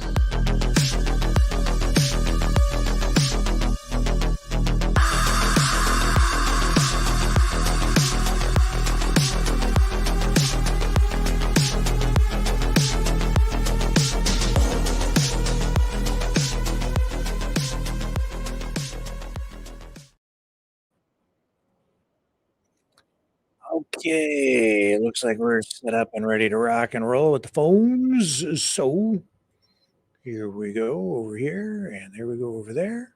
And I'm clicking on things that you can't see, but it makes sense to me what I'm saying, even though you probably think I'm insane and just talking to myself.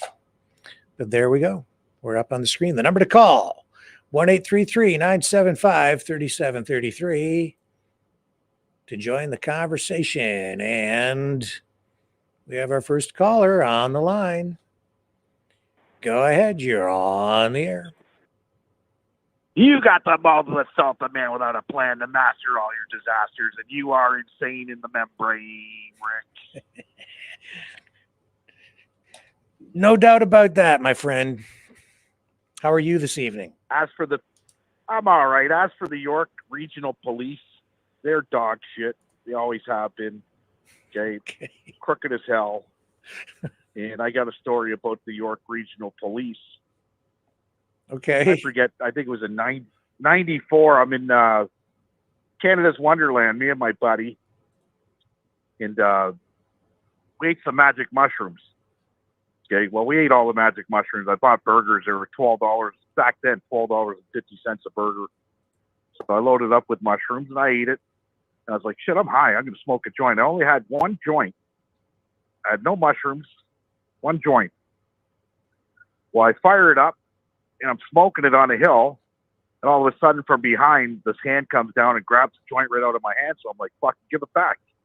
What the fuck do you think you are, right? I'm ready to fight him. And pulls out a badge. It's York Regional Police. Well, we just want to kick you out of the park. Okay, whatever. So I go down and they take me into a room.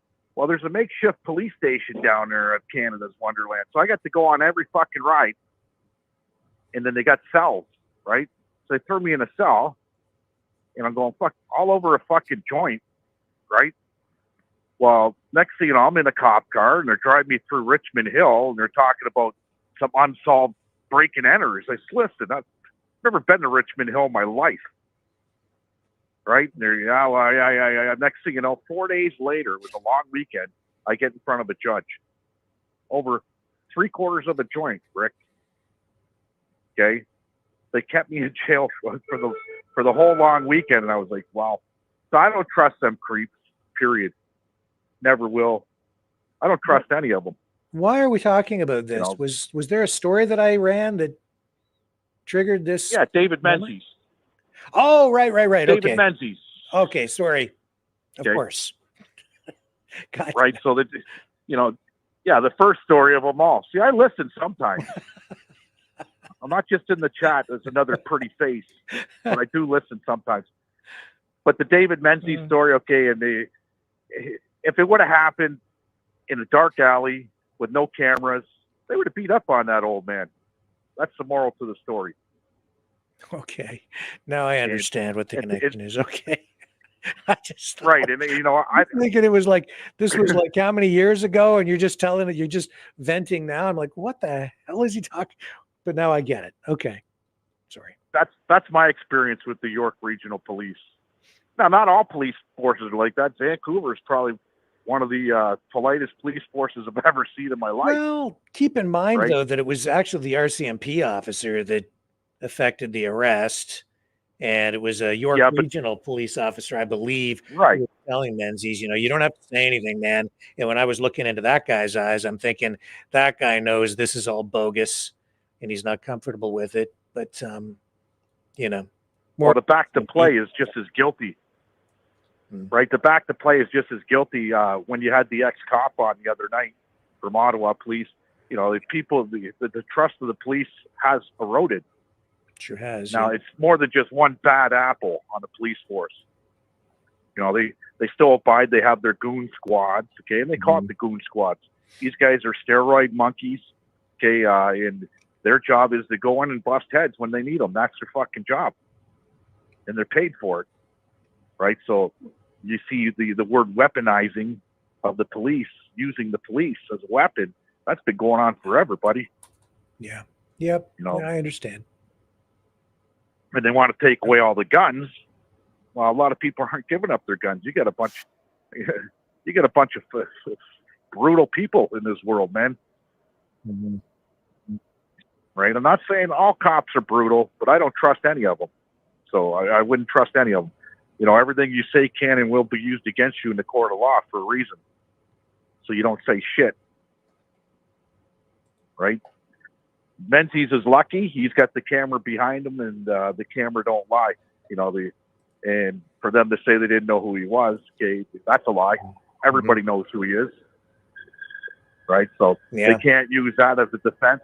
He's going to get paid the ski mask way, and by rights, he should. His rights, his charter rights were violated. And we got a government here that don't give a shit about the charter rights on anything by the looks of it. Freedom to protest, freedom of journalism, none of it. Speaking of rights, one of the Coutts 4 was back in court today and denied bail again. It's been over 720 days, I think, in total so far without bail. Now, the reports that we've heard repeated saying that these 4 people have never been charged with anything. That's not accurate. They have been charged with conspiracy to commit murder, accused of planning to kill police officers. What the evidence is surrounding that, I don't know, because there is a publication ban in place. So that information, any evidence presented during these bail hearings, cannot be released at this point. We will eventually find out what that evidence is when it actually goes to trial. But this is taking a very long time to get to trial. And these guys again denied bail today. So, I don't think that looks good. And a lot of people are still upset about it. But I don't know. We don't know what the circumstances are pertaining to this case, specifically as it relates to the evidence. So I can't give you an honest assessment of whether I think it's fair or it isn't, because I just don't have enough facts.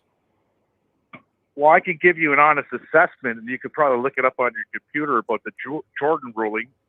Okay, in the Jordan ruling, the prosecution has so much time to come up, okay, to take this to trial. Mm-hmm. Okay, and it's only, I think it's a matter of 36 months. So whoever the lawyers are, I don't know why they didn't file an application for the Jordan ruling. Mm-hmm. Mm-hmm. I don't know why they didn't. And I don't know why it's not being contested. But 700 something days, it sounds like there's 2 Michaels here, but there's 4 of them.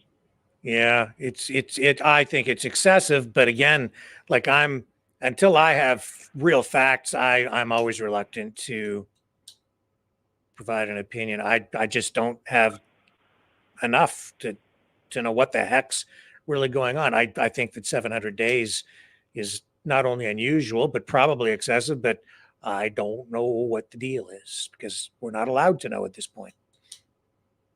Okay, so here you go. This is how the system works.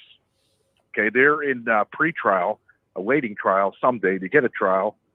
Okay, and as you wait, the jails are so congested that a judge gives 2 for 1, sometimes 3 for 1 on your time served. So if they're there for 700 days, the 2 for 1 is 1,400 something days. Now, conspiracy to murder, the murder hasn't taken place, even if it was conspiracy to murder, what they're saying, right? Mm-hmm. It would be time served in this country. I know manslaughter, 2nd-degree murder, okay, guys, they'll sit there for 4 years in court and get 2 for 1, and it turns into 8 years, and they only do 4 because they sat in pre-trial the whole time, right, awaiting trial. You see it all the time, right? So something don't smell right about the Coutts boys at all. Yeah, well, I mean, conspiracy to commit murder could bring with it a life sentence. So I don't know. Yeah. So can marijuana could bring it up to 18 years. Mm-hmm. What is it? Proceeds of crime is another one. You get up to 14 years for proceeds of crime. Now nobody gets 14 years for proceeds of crime, and not too many people get. It was 18 years for cannabis.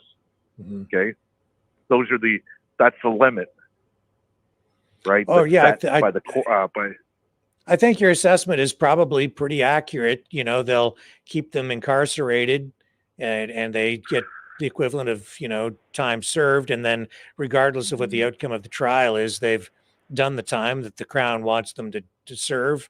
But, so they get punished no matter what.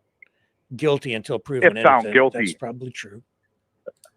And then there's also the dealing aspect of it, right? Let's plea bargain, time served, here's a slap on the wrist, fucking whatever, right? Yeah. Because I've already done the time. So they're trying to, they're not going to plea bargain shit. If they got 700 something days already invested, you might as well go for the gusto. Yeah. Yeah, that's it's going to be the next, right? It's going to be the next government that takes effect that'll take the case and fucking dismiss it. If anything, because I think it's a bunch of bullshit. I haven't seen the evidence. I've heard the evidence. Well, actually, I did see the evidence. I seen the vest, the Agalon vest, and the everything else that was there in their showpiece. The RCMP were showing. This is what we found. But you know what? Do you believe them? I don't know what to believe because I just haven't seen it all. And Yeah, I don't know what to believe. I really don't. You know, they should. The police have those things called cameras. Okay. Now, did they activate the camera the whole time while they were doing it? Was the camera shut off? Okay. That's what I want to know. Well, I think Was a it lot of this is fabricated? Did they based plant on. the evidence? I think a lot of this is based on the activities of undercover officers who were kind of embedded with that group of the accused. So I think that's where a lot of the evidence is coming from, that we're not being allowed to know at this point what it is. We'll find out what it is eventually, but not right now. Well, police don't lie. We all know that, right? Okay. I Well, can they're tell you human, another right? story. I was busted for an ounce of pot, and the police used a cop. They said that I sold directly to a cop. When they busted my place, they got 1 ounce of marijuana and $5. Mm-hmm. I never see. And when it went to court, the cop took the stand. I've never seen this fucking guy in my life. His name was Officer Camelli of the fucking Windsor Drug Squad. I'll never forget the name. I've never seen this guy in my life. Okay, so they lie, they bullshit, they fabricate, they plant, they redact. I've seen it all. You know, that's why they can't be trusted, and I'll never trust them. Period. I've seen the shitty games they play. They want you. They're going to get you some way, somehow, even if they have to plant the dead body on you. You know, and it all comes down to dollars and cents. What's it costing the Coutts boys in court costs? You know, they're trying to drain them so that they don't have any more money. Once the money rolls out, the lawyers run too. Well, there's Now you got certainly no a political legal- element. There's definitely the political element to this case. So, Yeah, 100%. 100%. So, you know, I could comment on the Houthis and the whoever they are there. You know, Iran's on the list. Who knows what's really going on there too? Could be a false flag in Iraq. no, the Iran did it. They did it. If the Iranians are coming out and saying it, okay, then it's true. Yep, they did. They've already claimed it. Yep, and that makes it even more dangerous because now they're poking a finger in the eye of the U.S. and I'm telling you, man, the whole thing is a trap. It's they want this. They want the war. This is just escalation. It's like, come on, U.S., come on, UK, come on, you guys. Let's right over here. Come on over here. They're sucking us in, man. Yeah, come to Papa. Yep. Come to Papa. And from what I'm hearing, I hear the Russians are on the Alaskan border. They also share that border, right? But they're 50 miles from the Alaskan border playing games. So, who knows? Maybe it's World War III after all. Get your combat boots on. Well, if World War III breaks out, I might just have to go on vacation for a while. I'd like to avoid it. And where would you go? Somewhere really far away from any strategic target that might get nuked. That would be a good place to go. Someplace that Ecuador would be nice, but Ecuador would be nice, but you got Crackman and the Smoker running around town with the Moss Pearl pump and whatever. What the hell 45. is that? Is that freaking weird? I love it. I love it. I love it. You know what? That guy, he looked just like the Joker. Yeah. Yeah, they were pretty convincing. Those, as much as I've seen the reports saying that those guns were real, they don't look real to me. They didn't look real to me. No, they weren't real. If you're running around town with real guns, I don't care if you're in Ecuador or Toronto, you're going to get plugged. Yeah, I would think so. Right. So, yeah. Anyway, very entertaining stuff, to say the least. That's all it was, Rick, was entertainment. I think so. Right. Yeah. Great entertainment. I could see Santa Claus out there. I could see Santa Claus out there in his suit. Well, now we know, confirmed, we are living in a movie. Yeah. It's all entertainment. Look at it, right? So, sort of like a football game. Yeah. Yeah. you Okay, know, well, we better it's move all on about here, I yard. guess, Leo. Got the Adios, call Rick. stacked up. Thank you, sir. You have a good night. Bye-bye. And let's move on here to the next call on the list. Hello, go ahead. You're on the air. Hello, how are you tonight? Probably warmer than you are, Chris, out there in Alberta. What's the temperature tonight? Well, actually, it was minus 21 today, but the wind chill is still around 35, 36. So it's actually the sun was out today and it had a kick to it. So it's breaking up. I think tomorrow we should be on the way. Like next week, they're saying -7 temperatures. So the balmy minus 21. But you know what I mean? Oh, yeah, yeah. You know, after minus 51, yeah, it is balmy. But you know, there's still people that are having problems. You know, with their batteries.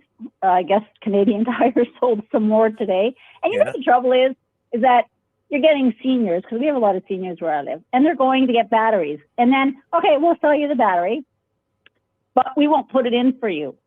I don't know. I always thought Canadian Tire or anywhere that you bought a battery, like a dealership, puts it in for you. Like, I'm not getting why they're not doing that for people. Because I've heard people today, well, I got this battery, but I can't get it put in because I'm waiting for so-and-so and so-and-so. And it's crazy. I don't know. I mean, if it's a garage, they usually would offer the service. They sometimes charge you a fee to do it on top of the cost. Right, and we have a mechanic at this. We have mechanics at this Canadian Tire. So it's not like it's just a store. Right. So I don't know. I mean, I know if it used to be if you bought tires from Canadian Tire that they would install them. Yeah. Yeah. So I don't know. Maybe they changed the policy. And they just refuse. They won't make appointments to install a battery at the mechanic. No. They say they don't have time because they've sold so many batteries now. You know what? It sounds like, I don't know. A lot of people, I mean, they're just finding other people to put them in. I mean, what else can they do, right? That's because they don't really make any money installing batteries. It's a little bit time. They at shop rates of about $100 an hour, they don't really like to do it. I know that. No. And then, you know, the thing is that you get people, okay, well, we'll take out your old battery. Well, you know, people have had their batteries in there forever. Sometimes you're going to get corroded, you know, the cables up top, and then with the cold, they could break, and then you end up going back and getting the cables. You know what I'm saying? Like, it's just, you know how one thing leads to another on a car, right? Oh, like yes, I do. Yes, I know. Yeah, it's just one thing after. Did I hear you say that the Coutts boys they're still kept in? Is that what I just heard you say? Yeah, there was one of the guys in court today, as I understand it, for part of a bail hearing, and so far still no bail for any of them. Oh well, yeah, it's been well over 700 days. But you know, I just as my opinion, I don't know if it's true or not, but there could be a reason for that because January the 27th. There is a big fundraiser, and there's going to be a huge convoy going to Coutts, going around and around and around, carrying on, and they're going to drive by the courthouse again in Lethbridge. And, you know, I have to kind of wonder if sometimes all this attention that they're getting is actually doing them more harm than good. In a way, you might be right about that because there's a political aspect to it. The more attention is drawn to the case that way, the more uncomfortable the government becomes, and the more uncomfortable the court becomes because they don't want to likely give these guys profile or give them the opportunity to have profile if they're concerned about something. I just don't know. You know, like it's easy. I don't know either. It's just an opinion. Yeah, I mean, it's just easy in a situation like this to just pick a side. But until I've got real information, real evidence, one way or another, I'm inclined to just sit back and wait and try and find out. And then when I have all the information, then I can determine whether they were treated fairly, unfairly, if what has been going on was appropriate or not, and then form a full opinion on it. I'm just reluctant to just come out half-cocked on something without real info. It was just my opinion, just a thought I had. I mean, it may not have nothing to do with it. Either that, or they just still don't have all the evidence in front of them to proceed on. I think they probably have the evidence. It's just that, when the way it's supposed to work is that the judges routinely impose publication bans on evidence, almost regardless of what the case is these days. It drove me crazy as a reporter as they became more restrictive on the release of evidence during pretrial hearings and bail hearings. It drove me nuts, but I understand why. It's because if they have to use a jury, for instance, they don't want to prejudice a jury by letting too much evidence out into the public in advance, because you need a jury to be impartial, right? And not be exposed to too much information, if any, prior to a trial, which could prejudice them when they have to sit on the jury. So it can make it very difficult to find an unbiased jury if that evidence gets out into the public and can then taint or contaminate a juror's opinion. Then they would be disqualified as a juror. They might even need to move the trial to another community, another jurisdiction. So it can be problematic, especially in a case like this that could receive, national attention. You don't want that stuff going out across the country. Then it can be very difficult to find someone to sit on a jury who hasn't been exposed to that information in a prejudicial way. So I get it. It's part of the process. I'm sure eventually they're going to get their trial eventually. It's just, but the thing is, they're not even in a jail. They're just sitting in remand centers still. They haven't even got into jails yet. Yeah, the length of time it's taking, it does seem very inappropriate. It does. I don't think that is probably not right, but again, nope. Let's just sit and back. I'm just going to sit back and wait and see what information we get. That's all basically all we can do. And Leo, I got to agree with you on the police. I have lost trust in them myself, and faith in them. I mean, that video you showed yesterday when I called in with those cops taking down those homeless people and the force they were using, really, take them down while they're already out. Is that what we resorted to with police now? So, yeah, I kind of have to agree with Leo. I've really kind of lost faith in them. I really have. And it's sad that it's come to that. But, people have lost faith in government. They've lost faith in police. It's just, and they keep doing it. The cops, they just keep doing the same thing over and over again. And that gets more people angry. And it just, it's escalating is what's happening. And it's, I don't know where the end's going to be. We have to keep in mind that those cops were no doubt responding to a directive from likely the municipality, telling them that those guys had to go in there and take that encampment down for a variety of reasons. It's an eyesore. It's a problem for the community. It's unsafe. People could die. Those tents could erupt into flames as they're trying to heat them in the cold. We've seen that happen many times, over the years with situations like that. So I understand why they need to move them along. The question is, and I don't have an answer to this, is where did those people end up after they broke that encampment up? And it's a very sad thing to see happen. I think the real blame needs to be directed at the governments, the provincial and federal governments that have failed the people to the point where we have the encampment set up to begin with, where we have a homeless problem. Well, there is a place called the Bissell Center, and I don't know if it was in. I seen a video that went around. And I don't know if it was in Calgary or Edmonton, the Bissell Center, but it's a homeless center. And there were so many people lined up the other night. It was up around the block, and they're going, we don't have room for all these people to come in here. So they had a truck driving up and down giving people hot chocolate or blankets because we can't get you all in here. Yeah. I mean, that's what I'm telling you. There's more homeless than there is shelters. And I think that's probably right across Canada. It's not just here. I believe that there's a problem right across Canada. It's I don't homeless. doubt that at all. I think you're probably right. Yep. No doubt. And it seems to be getting more every day. So I don't know, but yeah, I was just chiming in on what Leo was saying there, and I thought I'd just touch bases with you and let you know that it's breaking. We're still surviving. The power, we have not lost any power. Thank God for that. Mind you, we can lose power when the sun's out and it's nice and sunny for no reason. So, but no, we've been pretty lucky. I hope you guys never get that kind of cold down there.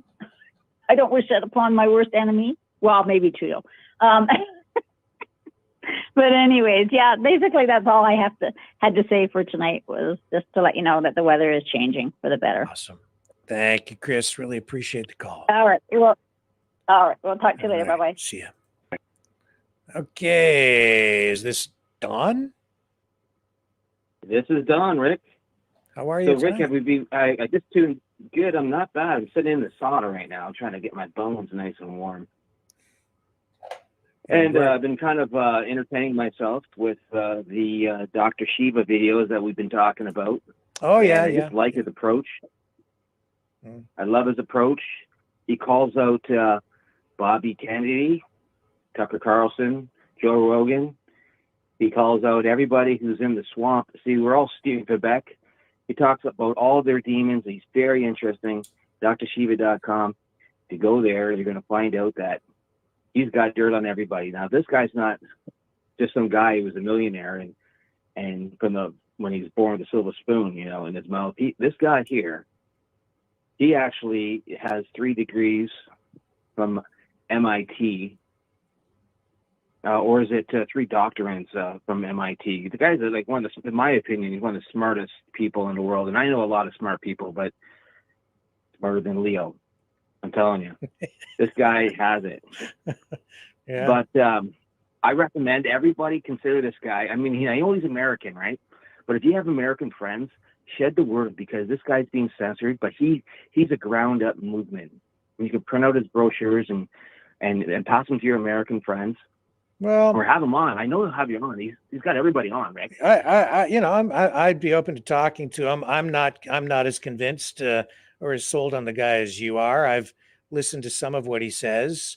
I think that I'm undecided on him. I think he soft pedals a narrative the way that many of these guys are. I think he has an agenda that is not fully revealed. I suspect that he's got an agenda that he's not entirely. We don't have the full picture on this guy. I sense there are other things that he's. I'm just not. You think he's there's some things that really concern me about him. In addition to that, I don't know how much you've done, how far you've researched him, but there is a lot of dispute. Some people dispute his claims that he is the inventor of email. I'm aware of that as well. So, if you listen to his video, he talks about how he invented email, but in-house, not in local area networks, not in the internet, not connecting to the World Wide Web. He took from people had to use when he was 14 years old. He had to take papers and convert them into digital media and work within an office building. And he totally eliminated the having all that paper. Why do you think he's running for president? What's that? Why do you think he's running? He's running for 24. Yeah. Why? Because we live in a dirty, filthy. We're at the end of the line, and this guy is so spiritual that you'll tell that this guy has religion in his soul. Like, not any particular religion, okay, but he just has. Like, he does not want this world to go where it's going. And he talks about the swarm. Everybody's in the swarm, and they may kill each other. They may knock each other off, and they may make fun of each other, and they may call each other this and that. But in the end, they all work for the same thing. They all work for Israel. I can't see this guy like really having a chance at winning, because he doesn't have the money, he doesn't have the backing, he doesn't have the machine. So Mike, I'm looking at this and I'm like, why does somebody like that, anybody in his case, why do it? the 'Cause chances he of has that guy the actually science winning on how are to get elected. beyond almost nil. So what's his real purpose? And I would say Okay, it's so to yeah, just get he attention for doesn't conclude himself. that he's going to get elected. He doesn't Sorry, say he's what's going that? to get elected. What he's going to do is if he gets 1 million people that understand his system science and how the swarm works, he's done more. And then and he's still a young guy. So even in 28, when he goes, like he'll have more people and more time. So honestly, from my opinion, and I followed them all, man. This guy here, he's a millionaire already, or maybe even a billionaire. Like I don't see why he's worked his whole life hard. Not like all these freeloaders, like Vivek and Donald Trump, golden toilet seat, and Bobby Kennedy, the heroin addict. He's got it all, man. Like, and you know what? He says this stuff on YouTube, and they don't take him down because it's true. But in Bobby Kennedy's book, he talks about all the women he banged and all his life story. He doesn't have a clean past. Everybody thinks he's a freaking hero, but he's not. He plagiarized a bunch of stuff. He put a book out there 2 years too late. And when Dr. Shi was fighting for our rights and during COVID, they suppressed him. Even Elon Musk, he talks about how he's part of the swamp. And you got to watch his video, the swamp, or not the swamp, the swarm. And they all work like birds. It's like, it makes so much sense. But I want to get that. I want you to interview him. You can go right on his webpage and you can ask for an interview. Okay. And it's not too hard. So he's strategic on the algorithm that he uses. He's attracting people that he knows have big followings and that are on that side. Tucker Carlson, who he calls him Fucker Carlson, like will never even. He had the data on how to save our lives during COVID, and he held it for 2 years. He didn't even put them on. And now they come out with it with somebody else who takes the credit for it. But meanwhile, it's all his work. Same with the back door of Twitter. He's the one who came out with that. He came out, he discovered the back door of Twitter. And now Glenn Greenwald is the one who takes the credit for it. And he's part of the swarm too. They control you. They keep you watching them, and you can stay at home and just let them do all the work, and they'll take care of the country. But meanwhile, his approach is you do the work. Here's my JPEGs, and here, print these out and give them to your friends. Have them sign up. Have them sign my, he doesn't pay for all these ballots. Sign the ballot to get him elected in every state. Some states are different, right? So the guy knows how to do it. And he even knows about the algorithms, about the election machines, how they flip. He describes all that stuff. And if that's true or not, I don't know. I'm not a scientist. I don't know about the algorithms of how they work. But the guy here has been studying. He invented algorithms. So he's got companies that can do all that stuff. So I would trust what he says first. And hey, since YouTube hasn't knocked him off, or he hasn't been knocked off, I think they're running from him. You can see they're running from him. But anyways, I hope you actually get onto him, and that'd be a great show. But he does a lot of shows. He's my new one, man. I canceled Tucker. You canceled Tucker Carlson, did you? Yeah, I canceled. That's bullshit. That file, that ugly face he's got. That he looks at you like he's totally stunned. He's totally stunned that you're. Oh my god, he's totally stunned. Freaking guy from the CIA. Kind of when he does the jet slack jaw, like when he does that kind of. Oh yeah. He gives you that ugly stare, like he's so shocked. You're just stirring the pot, man. Just listen to me, and I'll tell you everything. 2 or 3 years too late. Where we'll sit back and everything's over with. He talks about Trump. The back door into Twitter and Facebook and all that. The government has these back doors. He discovered it, and Trump's the one who signed that into office under the CISA executive order. Mm-hmm. Trump's the one who gave us. Trump gave us warp speed, mandates, lockdowns. Yeah. So we think that we idolize these guys, but they are not to be idolized. They all work together and they beat each other up. We think when he gets indicted that, he's on the other side. That's reinforcement to believe that he's actually on the other side. Yeah. And they're Joe Biden falling down the stairs. They're just passing the ball, just like the liberals are passing the ball to the conservatives. They're going to play this game on us. We're going to go to Pierre. We're going to beg for him to save us. And you wait, man. He's going to screw us over. And that's how they do it. And historically, that's how they've been doing it. But Rick, I appreciate you bringing, I appreciate you drawing attention to Dr. Shiva. For me, the jury's still out on the guy. I have watched some of his stuff, not enough for me to formulate again a full opinion on him. But I understand what you're saying about all these other candidates. I totally get it, including Watching him Trump. is more exciting than watching the OJ. You know, Sorry, it's more exciting than watching the OJ trial. Yeah. Like the way he calls those people, he's just like, and he has so much guts and balls, and he's just like, he's from New York, you know, he doesn't have a filter. He doesn't have time for the proper words. He just tells you the truth if you can handle that. But anyway, I think it's my first time really calling in here. I might have called in a while back, Rick. No, well, but I watch your show once a week or so, and I like your show, buddy. My wife loves you. She's a fire nurse, you know, and she's we're very passionate about everything going on in the world. We got 4 kids here, and man, we got to save this freaking world. We can't wait for our saviors. These saviors of ours aren't doing nothing for us. You know, they're not. They're just ripping us off with battery plants, and you know, they built this battery plant. Okay, it's almost done. Like it's almost done, but they got the roof on, right? It's going to be bigger than the hospital. They've been talking about the hospital for 10 freaking years. Where's the shovels at the hospital? We got this damn battery plant that's probably not going to go anywhere. We all know that. We don't want to talk about that shit. We got a bridge that's 1 foot off an elevation, and you know what? This damn government, everything they touch, they fuck up, and everything is turning to shit. And people just. They say, oh, well, it's only 700 million or whatever. That's nothing. 10% of the budget.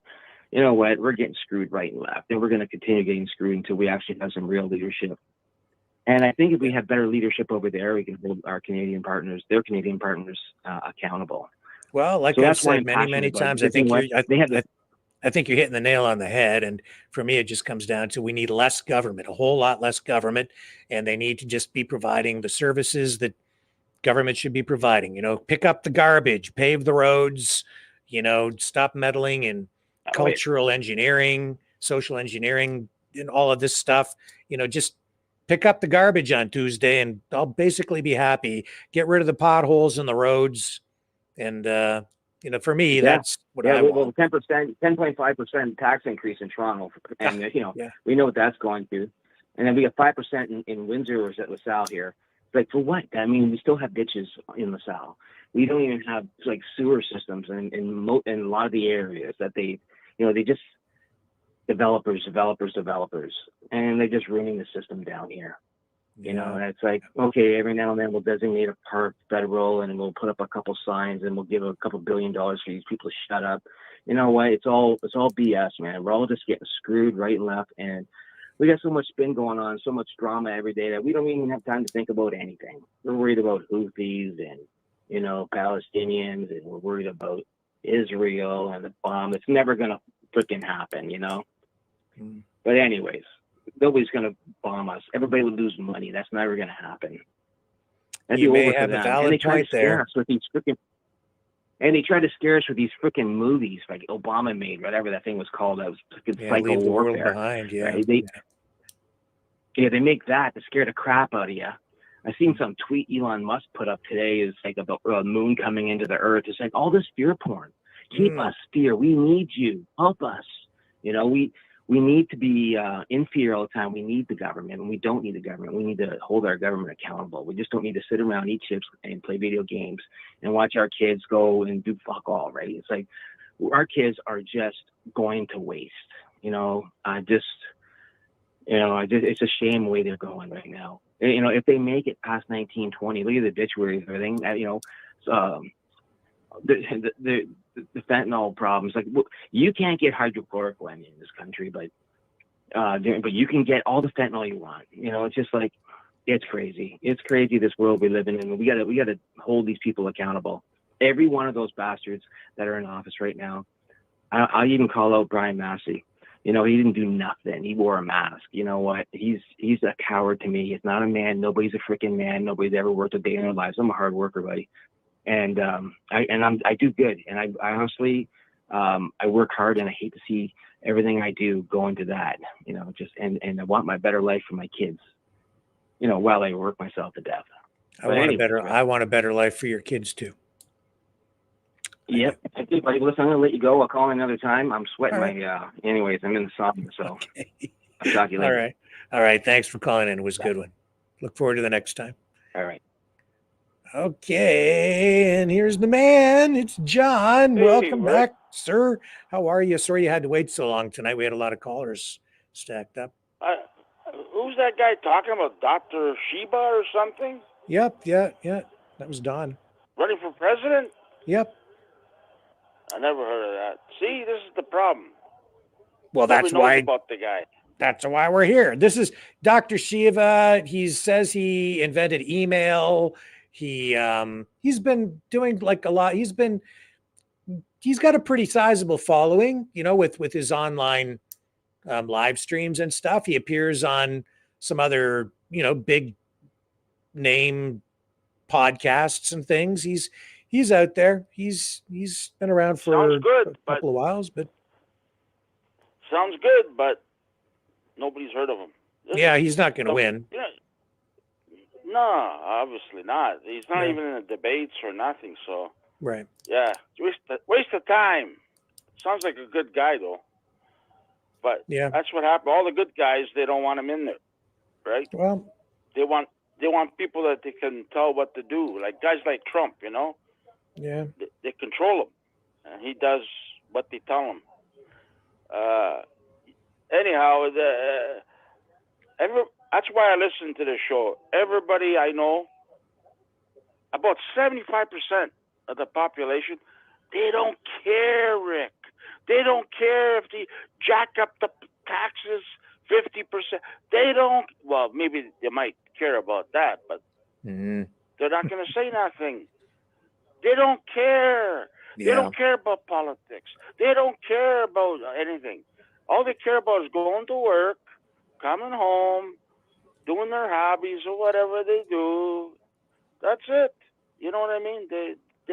People don't care. This is the problem with this world. And that's why we're losing it. Yeah. We're losing it, I try think talking to people. I think that's very accurate. You, Sorry, what's people that? don't want to hear it. Yeah. When I talk to them about politics or anything, they don't want to hear it. They just don't want to hear it. They don't want to hear about it. They just ignore it, acknowledge it. And that's the way this 75% of the population is. They don't care. Well, probably a lot of people don't care about politics or what's going on in the government. A lot of them don't even vote. They don't care. Anyways, Yeah. They'll care when the country's, finally totally annihilated and gone. Maybe Yeah. You know what I mean? Exactly. And we see it, but they don't see it. Yeah. Like all I do all day long, I'm on YouTube watching all the latest war stuff with all these like McGregor and Oh yeah. I watched a good one last night about Iran. The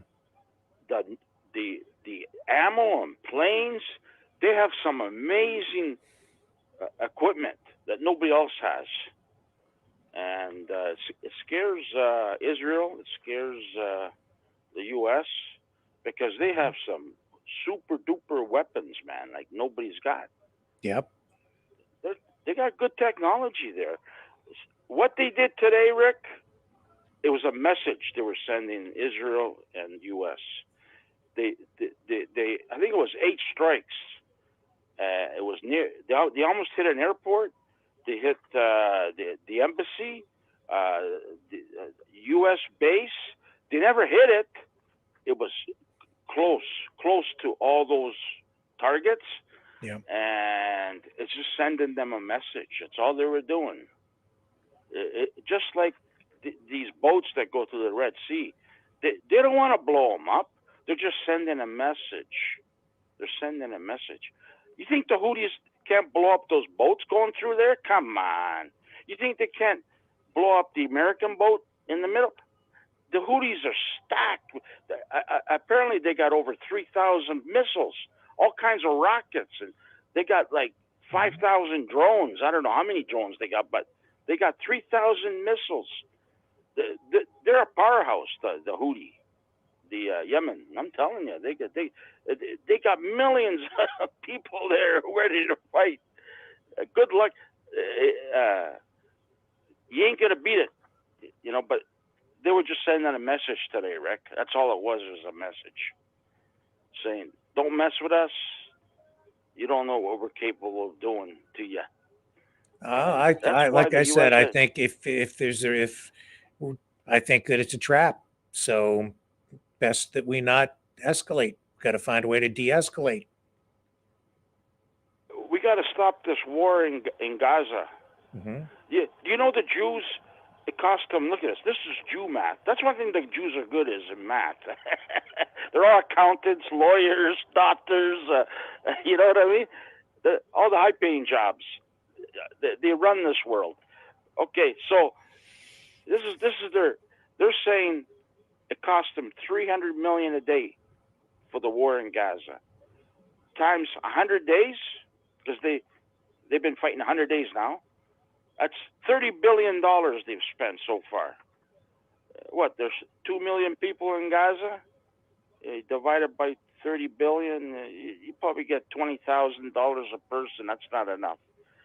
I'd say give everybody $1 million and say get the hell out of here instead of. All I could tell you. Well, that's thinking outside the box, and I'm all about thinking outside the box.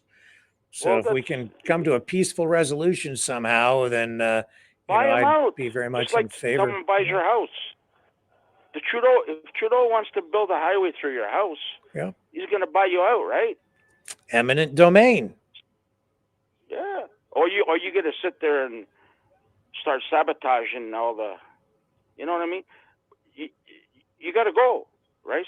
Trudeau say, hey, here's an X amount of dollars. You got to move, relocate. See you later. Adios. You go find another house. And they build a highway through your house. Or whatever they want to build, an airport, or whatever.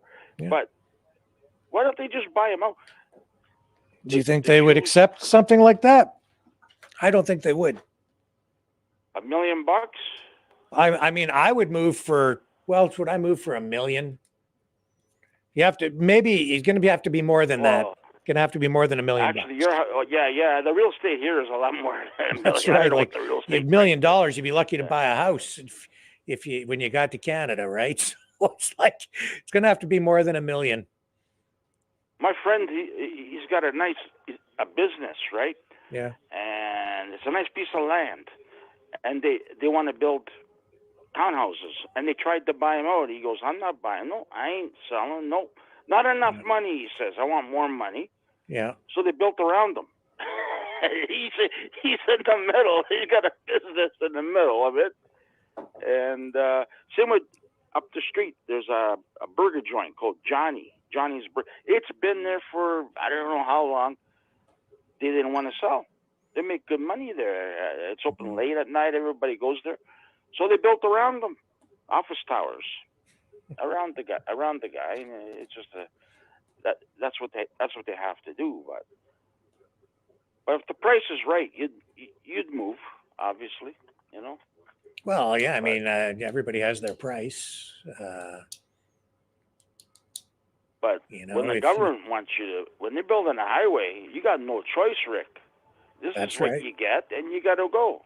Yeah, they expropriate the land. They use eminent domain. They say you're moving, and this is the market value, and this is what you get. We're going to pay you out. We're going to buy you out. They don't care, even if you lose money. You're out of there. Sad, eh? Well, when you get into this neoliberal woke identity politics and this anti-colonialist ideology that they're applying not just in Gaza but worldwide, including here in Canada, you start to apply that here. You look at that situation here, the way that it relates to First Nations peoples.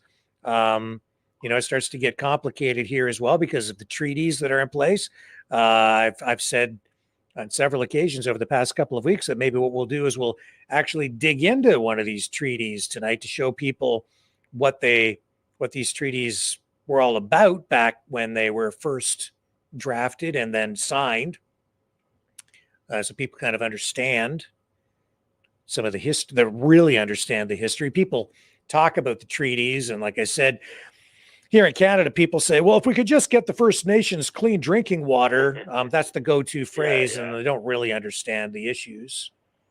It's more complex than that, but it's that anti-colonialist, they use the phrase occupier, and I think it simplifies things a little too much.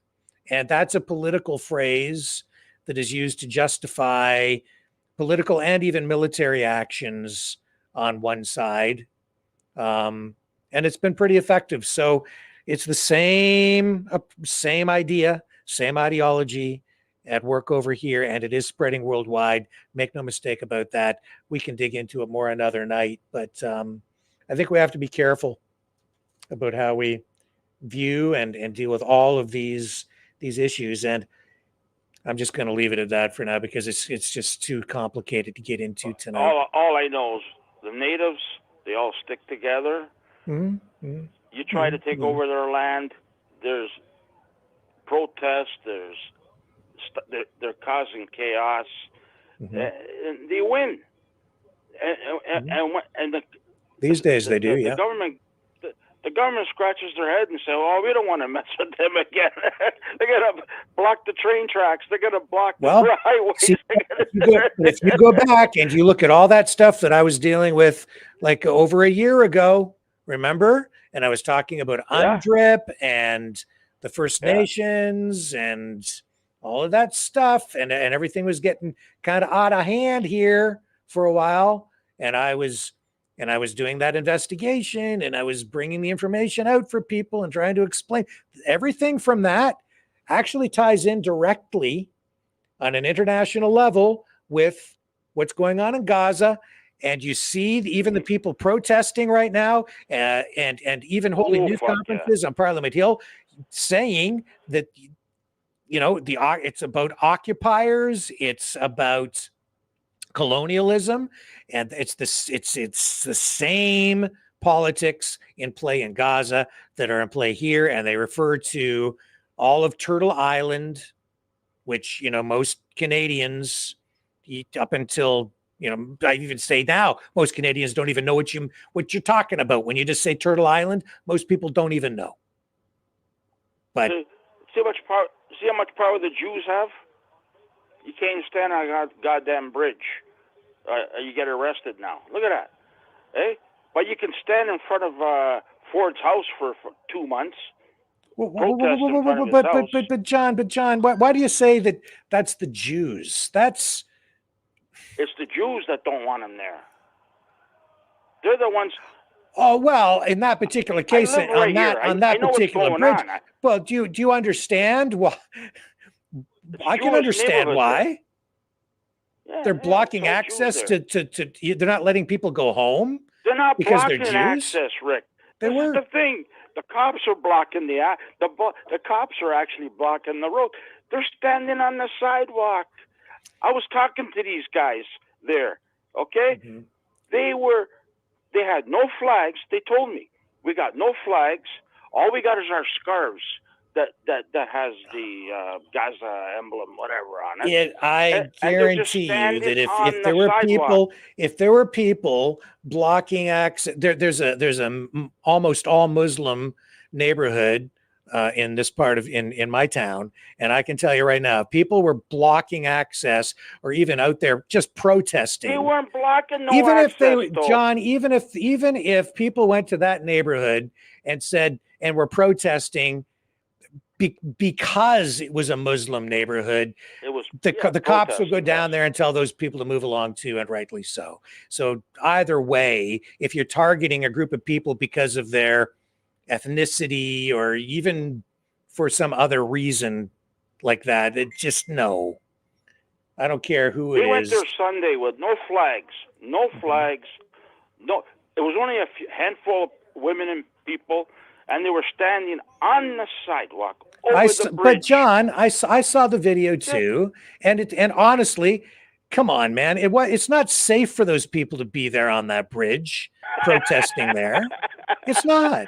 Oh, They told them we run know, over man. there at the foot of the bridge. You know what, They said, Rick? just go down You know what, there Rick? and Next time there's down at the a foot of the bridge convoy over there. Okay, next time there's a truck convoy going through the 401, we don't want nobody standing on the bridge waving their Canadian flags, okay? Mhm. We're going to kick them all off, okay? That's what's going to happen, the way you're talking. They already have laws Next to do time, that to the truckers, I man. was on the bridge up on the 401 bridge up here. Yeah. When the truck, I was there for hours, and it was like 30 below out there, and they were nice enough to bring us coffees and donuts. For standing out there. Did the cops brought you guys coffee and donuts too? No, it wasn't the cops, sir, Rick. There was no cops there, to be honest with you. There was a lot of snowbanks, and it was hard to get to. And we had to walk a mile because there's nowhere to park because it's an overpass. I ended up parking in some church, and we walked good 10, 15 minutes in a sub 20 below zero, and we're standing there waving our flags for the truck. And then the trucks came, and they were all scattered at my end. They weren't all together. But I was there for about 2 hours, and then I got too cold. But they brought us coffee. I don't know who it was. There's big jugs of coffee, like the cops did, the same size. I had 2 or 3 of them to warm up, and donuts, Timbits. It was Timbits they brought us. But that was nice of them there. And every bridge, same thing. People full of people, both sides. And you're telling me this is no good. We got to stop this. So when the next convoy comes there, I don't want to see no protests over any bridge. Too dangerous, okay, Rick? If you have people standing on a narrow sidewalk on an overpass and on a busy bridge, if you've got a safety issue, then I want people to move along, John. I don't want anybody to get hit by traffic. I'm going to see here just a bunch of truckers. Move along. But they can't do it, right? Racist rednecks,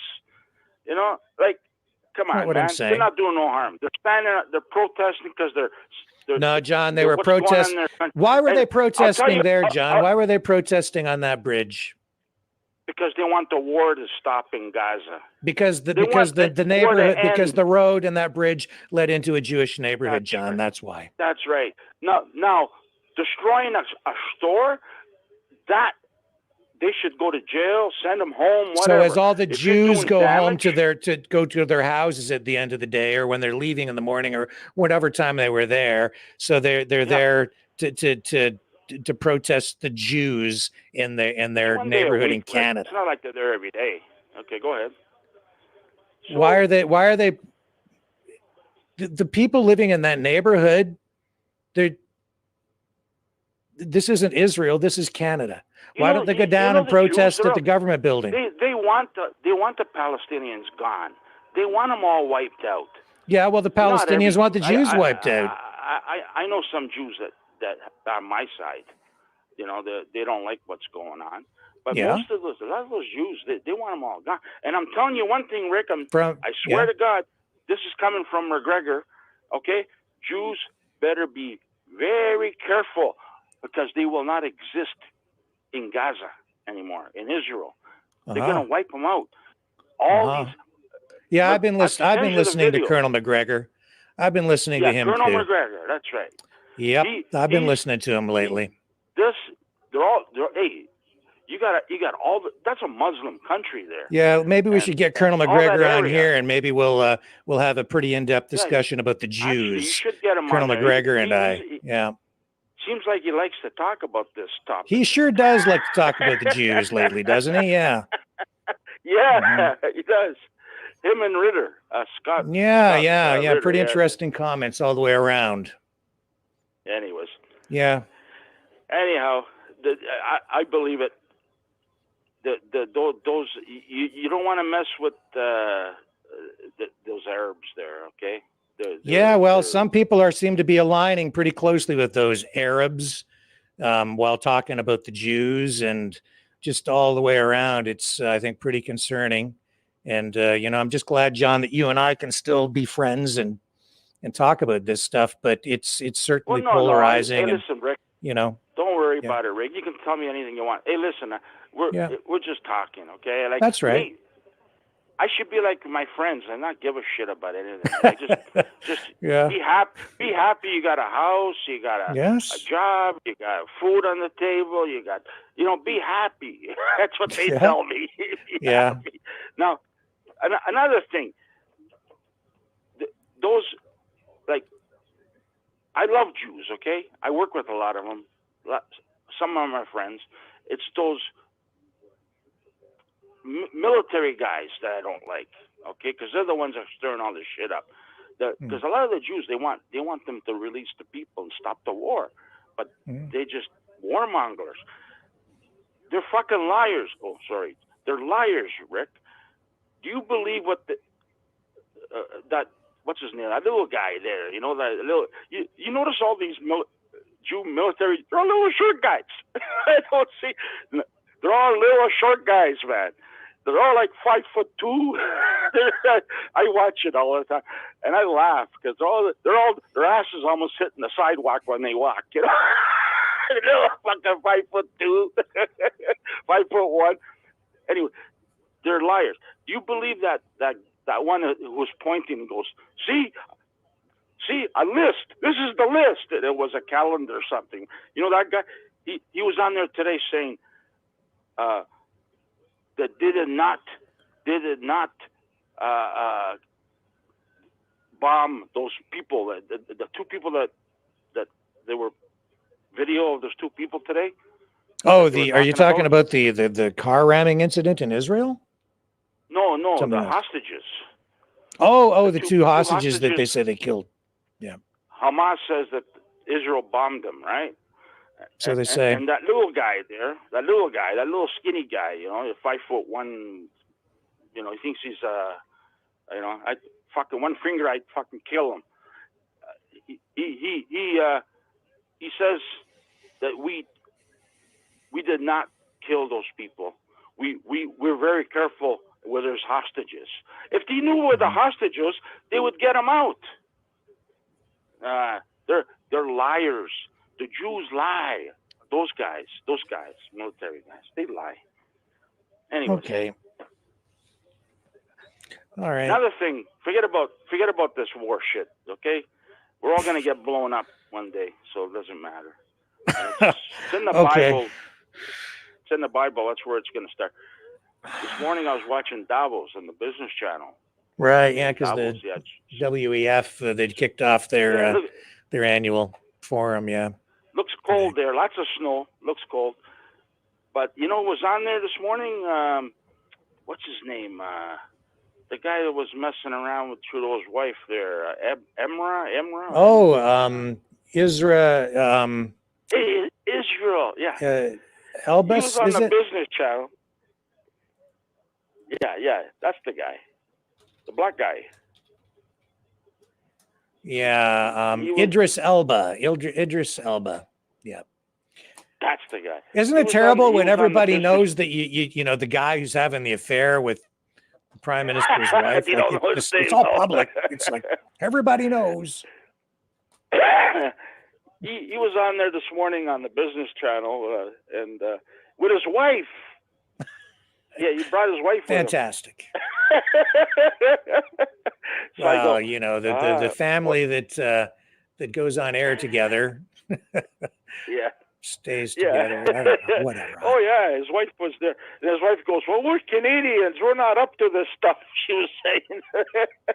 I was listening away though. It was funny. Okay, Rick, I don't want to piss you off anymore. Oh, you didn't piss me off, John. I love you, man. Probably got your temperature going. I love you. I love you. I just don't. It makes me cringe. It makes me really uncomfortable when we get into this anti-Jewish stuff. It makes me really uncomfortable. So I don't like it. They should just stop it all and try to resolve it a peaceful way.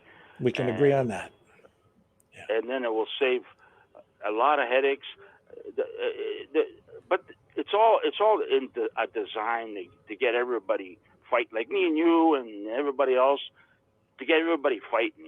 Yeah, I ain't fighting You with know, you. I love you too much. So I know. But you know, and you didn't know what I hear need that. to, John. You know what I need to know from you is Money. you, I'll you, send you wanted some. you wanted an XXL polo shirt, but I don't have one. I'm going to get some eventually, but I just don't have any. So can I send you an XXL of something else? Because I sent you one thing already. I think. Did you get that I sent you? The shirt that I sent? I got 2 shirts. Yes, very nice. Thank you. I'm still wearing it. I haven't taken it off yet. I got 2 of them. Well, so I take it rotate. off and wash it once in a while. I know you love it, but I'm serious. I got 2 of them. I haven't taken it off. I wear it all the time. Well, I don't go out much, Rick. But when I go out, I put it on. In the house, I wear it. So, right now, I got a native shirt on. So, yeah. I got Blackhawks.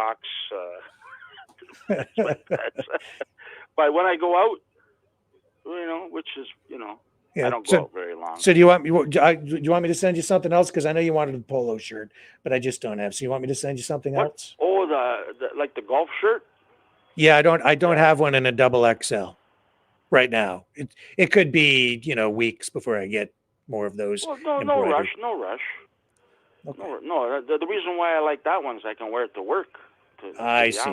Okay. Yeah. When you're dressed up a bit, because sometimes I have to get dressed up to go to meetings and stuff. Hey, if you wore the Maverick News polo shirt with a tie. Yeah. With a tie. That would be I don't like tucking my shirts in there, Rick. That's why I wear the polo shirts, because I don't tuck them in.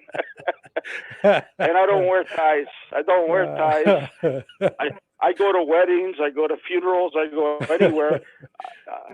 I'm done with ties, Rick. Yeah. I'm done with ties. No more ties. But I like a nice shirt, that looks nice, but I can't tuck it in because to me, I like everything loose.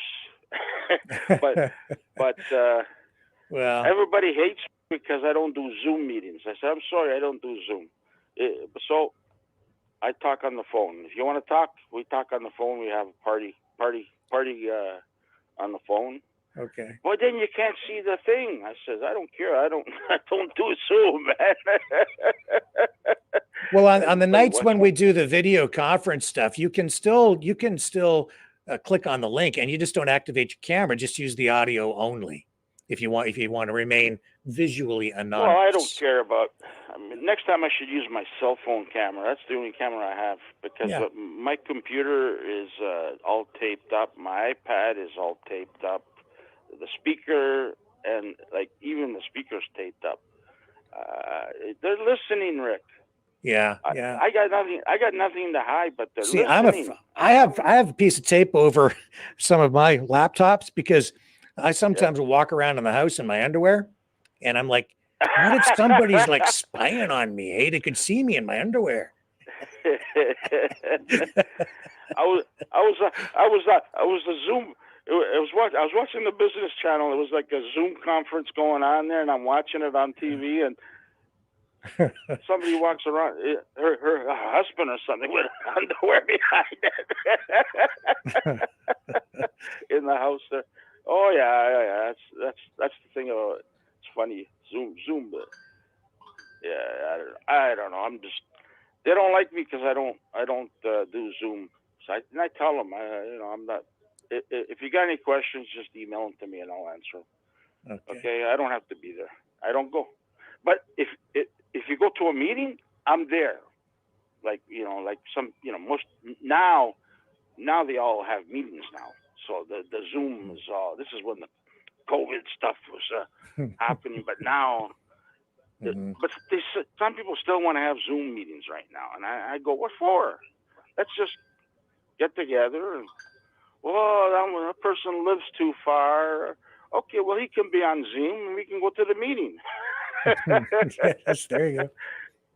Right? Yeah. Anything to keep me out of the cold. That's this time of year. If I don't have to venture out when it's 35, then I'm a happy guy. Oh, I see. Yeah. Anyway, Well, you don't get paid for it. Okay. If I could get somebody to pay me, that'd be a great thing. But Yeah, well, if you have to go to an office meeting, you get paid for it. You don't go for free. That's Anyway, Anyway, all right, sir. We're gonna move on to I think Choosey's have up a good next. night. All right, see you, man. Bye. Okay, talk to you later. Nice talking to you. Bye. Hey, Choosey, is that you, Choosey? It's me. How are you tonight, sir? All right. Who has to pee more, you or me? Probably you. Do you want to take a quick break and go take a pee? And No, I'm kind of. Fortunately, I'm a little dehydrated, so I'm not too bad. And I don't know, man. What a day! I slept till noon, and I caught the garbage men by surprise. They took me by surprise because I wasn't expecting them when I figured it was Martin Luther King Day, and I ran out there with my bag of trash and yelled at them, "Hey, what are you doing working on Martin Luther King Day?" And they smiled and laughed and threw my garbage in there. And I told them real quick about Carnation Revolution, and they were like, "Okay, we're going to look it up." And I was like, mission accomplished. Okay. Yeah, there you go. So they stole your garbage. And then they did. Oh, well. They got it, man. And then, even it's synchronicity, because even though I was up till almost dawn doing what I do in the comments and chats and whatnot, and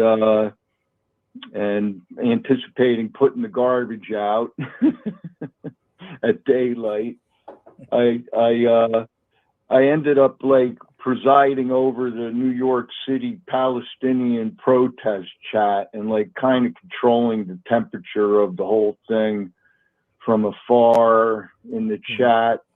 And, these are my little victories, because I know if I wasn't there, it would be a mess, man.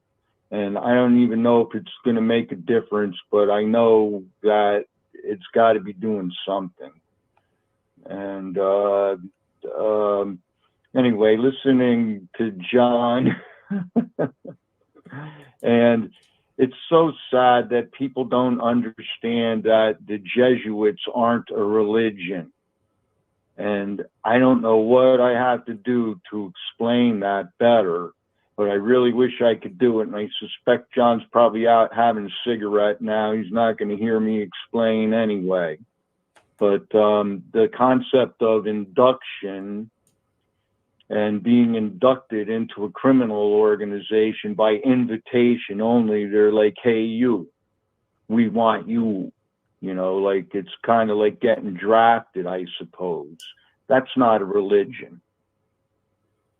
And people need to get with it. And that scene on the bridge with that Jewish neighborhood and the so-called Palestinian protesters looking in cahoots with the police is a good example of Jesuit order theater. And you can suspect that everybody there is in cahoots. They know what they're doing. They're throwing up smoke screens for themselves, inducted Rome. And some people need a tune-up of their Jesuits radar. They don't, and that the caller before selling Dr. Shiva. All right, yeah, I get it, but there's no such thing as political solution for fascism. So I need people to snap out of it and get logical quick, because it's really starting to piss me off. And you're messing with my Peaceful Revolution Olympics. And Rick, I know you're not one of them. You're the voice of reason. I waited for over an hour to talk to you because you're not David Pac-Man. And I know I'm going to get through. And I know that you're doing the right thing. And there's punks in the chat that are saying, trying to gaslight us, saying, tell us that we're schizophrenic and that What are we doing this for? We're not making any difference. You know what? We run on that fuel. Go ahead, gaslight us some more. It just gives us more energy and more conviction to carry on. You know, so I don't know what else to say other than to connect the fact that political solution for fascism is impossible to what the proven solutions are, because logical people, again, look at history to see what has worked. And there's only two ways in history to expel Jesuit order fascism from a nation peacefully and legally. Either a benevolent pope, that means a pope that's not mean, who says, hey, knock it off, and pulls all the inquisitors out of a nation because they know who they are. And that's happened in the past. In 1773, Pope Clement XIV withdrew the Jesuit order from 80 nations, expelled them. That's a big deal. How come we didn't learn about that in kindergarten? That should have been history, kindergarten 101. But they didn't teach us that, and people still don't understand that. Bottom line is we got to purge the corruption. And in simplistic terms. In simplistic terms, we need to occupy that Knights of Malta headquarters in Ottawa. And I'm really getting pissed off with these people that act like they think they're macho. And they're big, they're doing the world a big service by puffing up their chests in front of their families and pointing their fingers at the wrong people and the wrong principles. They don't even have principles right. You can't talk logic to people like that. And it's maddening. And it's a failure of education. It occurs to me that the estimated illiteracy rate of around 24-25% in America is sugar-coated.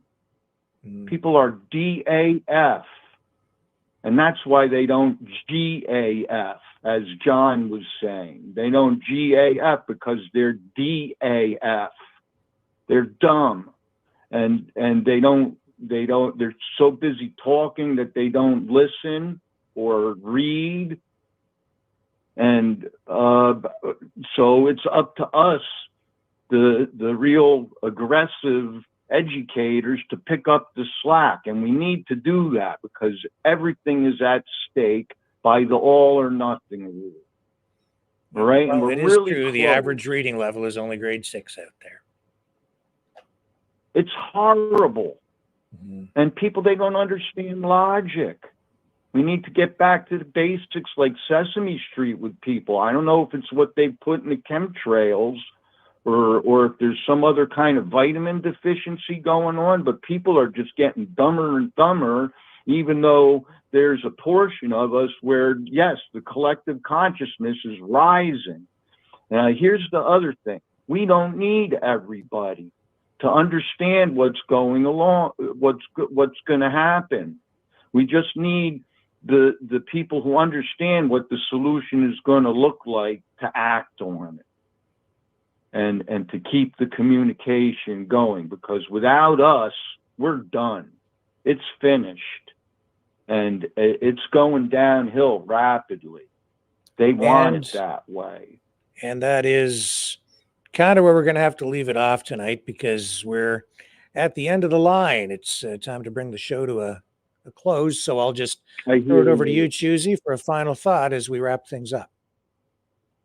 We aren't confused and we're not powerless. We will exile the Order of Malta and we will expel the Jesuit order, like Pope Clement XIV, who failed to expel them from America. He failed to expel them from England or China or Russia. And that set the stage for all this backbleeding of Jesuit Inquisition. He called them a heinous political monopoly, and that's exactly what they are. And in the armed forces and in our uniformed public service, the good people know who the bad people are, and they are a minority, and they will be weeded out, and then we will have peace. We will have a peaceful revolution, and we will have peaceful revolution Olympics, because that's our destiny. It's the only possible way that we're all going to survive this. The innocent people, not the bad people. And we're going to take better care of those bad people than they can take care of themselves, because they're making a miserable mess of themselves in addition to us. And I love you, Rick, and everybody in the chat. Stand firm and just educate the other ignorant people the best we can. All right? And if they don't want to hear it, you just move on to the next person and hope they have more open ears. Okay? Okay. Thank you, Choosy. I appreciate your call. Thank you, Rick. Okay. And have a good night, my friend. Look forward to the next one. Take care. Good night, America.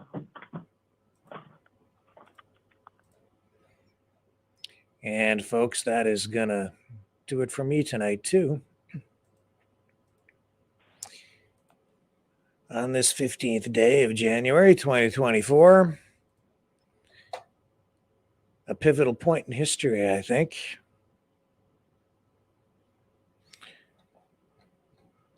And I will say this to reinforce kind of what Choosy was saying. We do need to purge the corruption.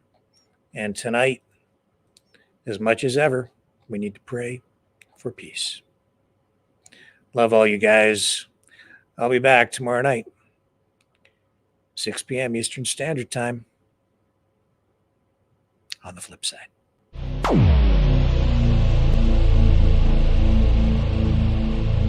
This has been a Maverick Multimedia production.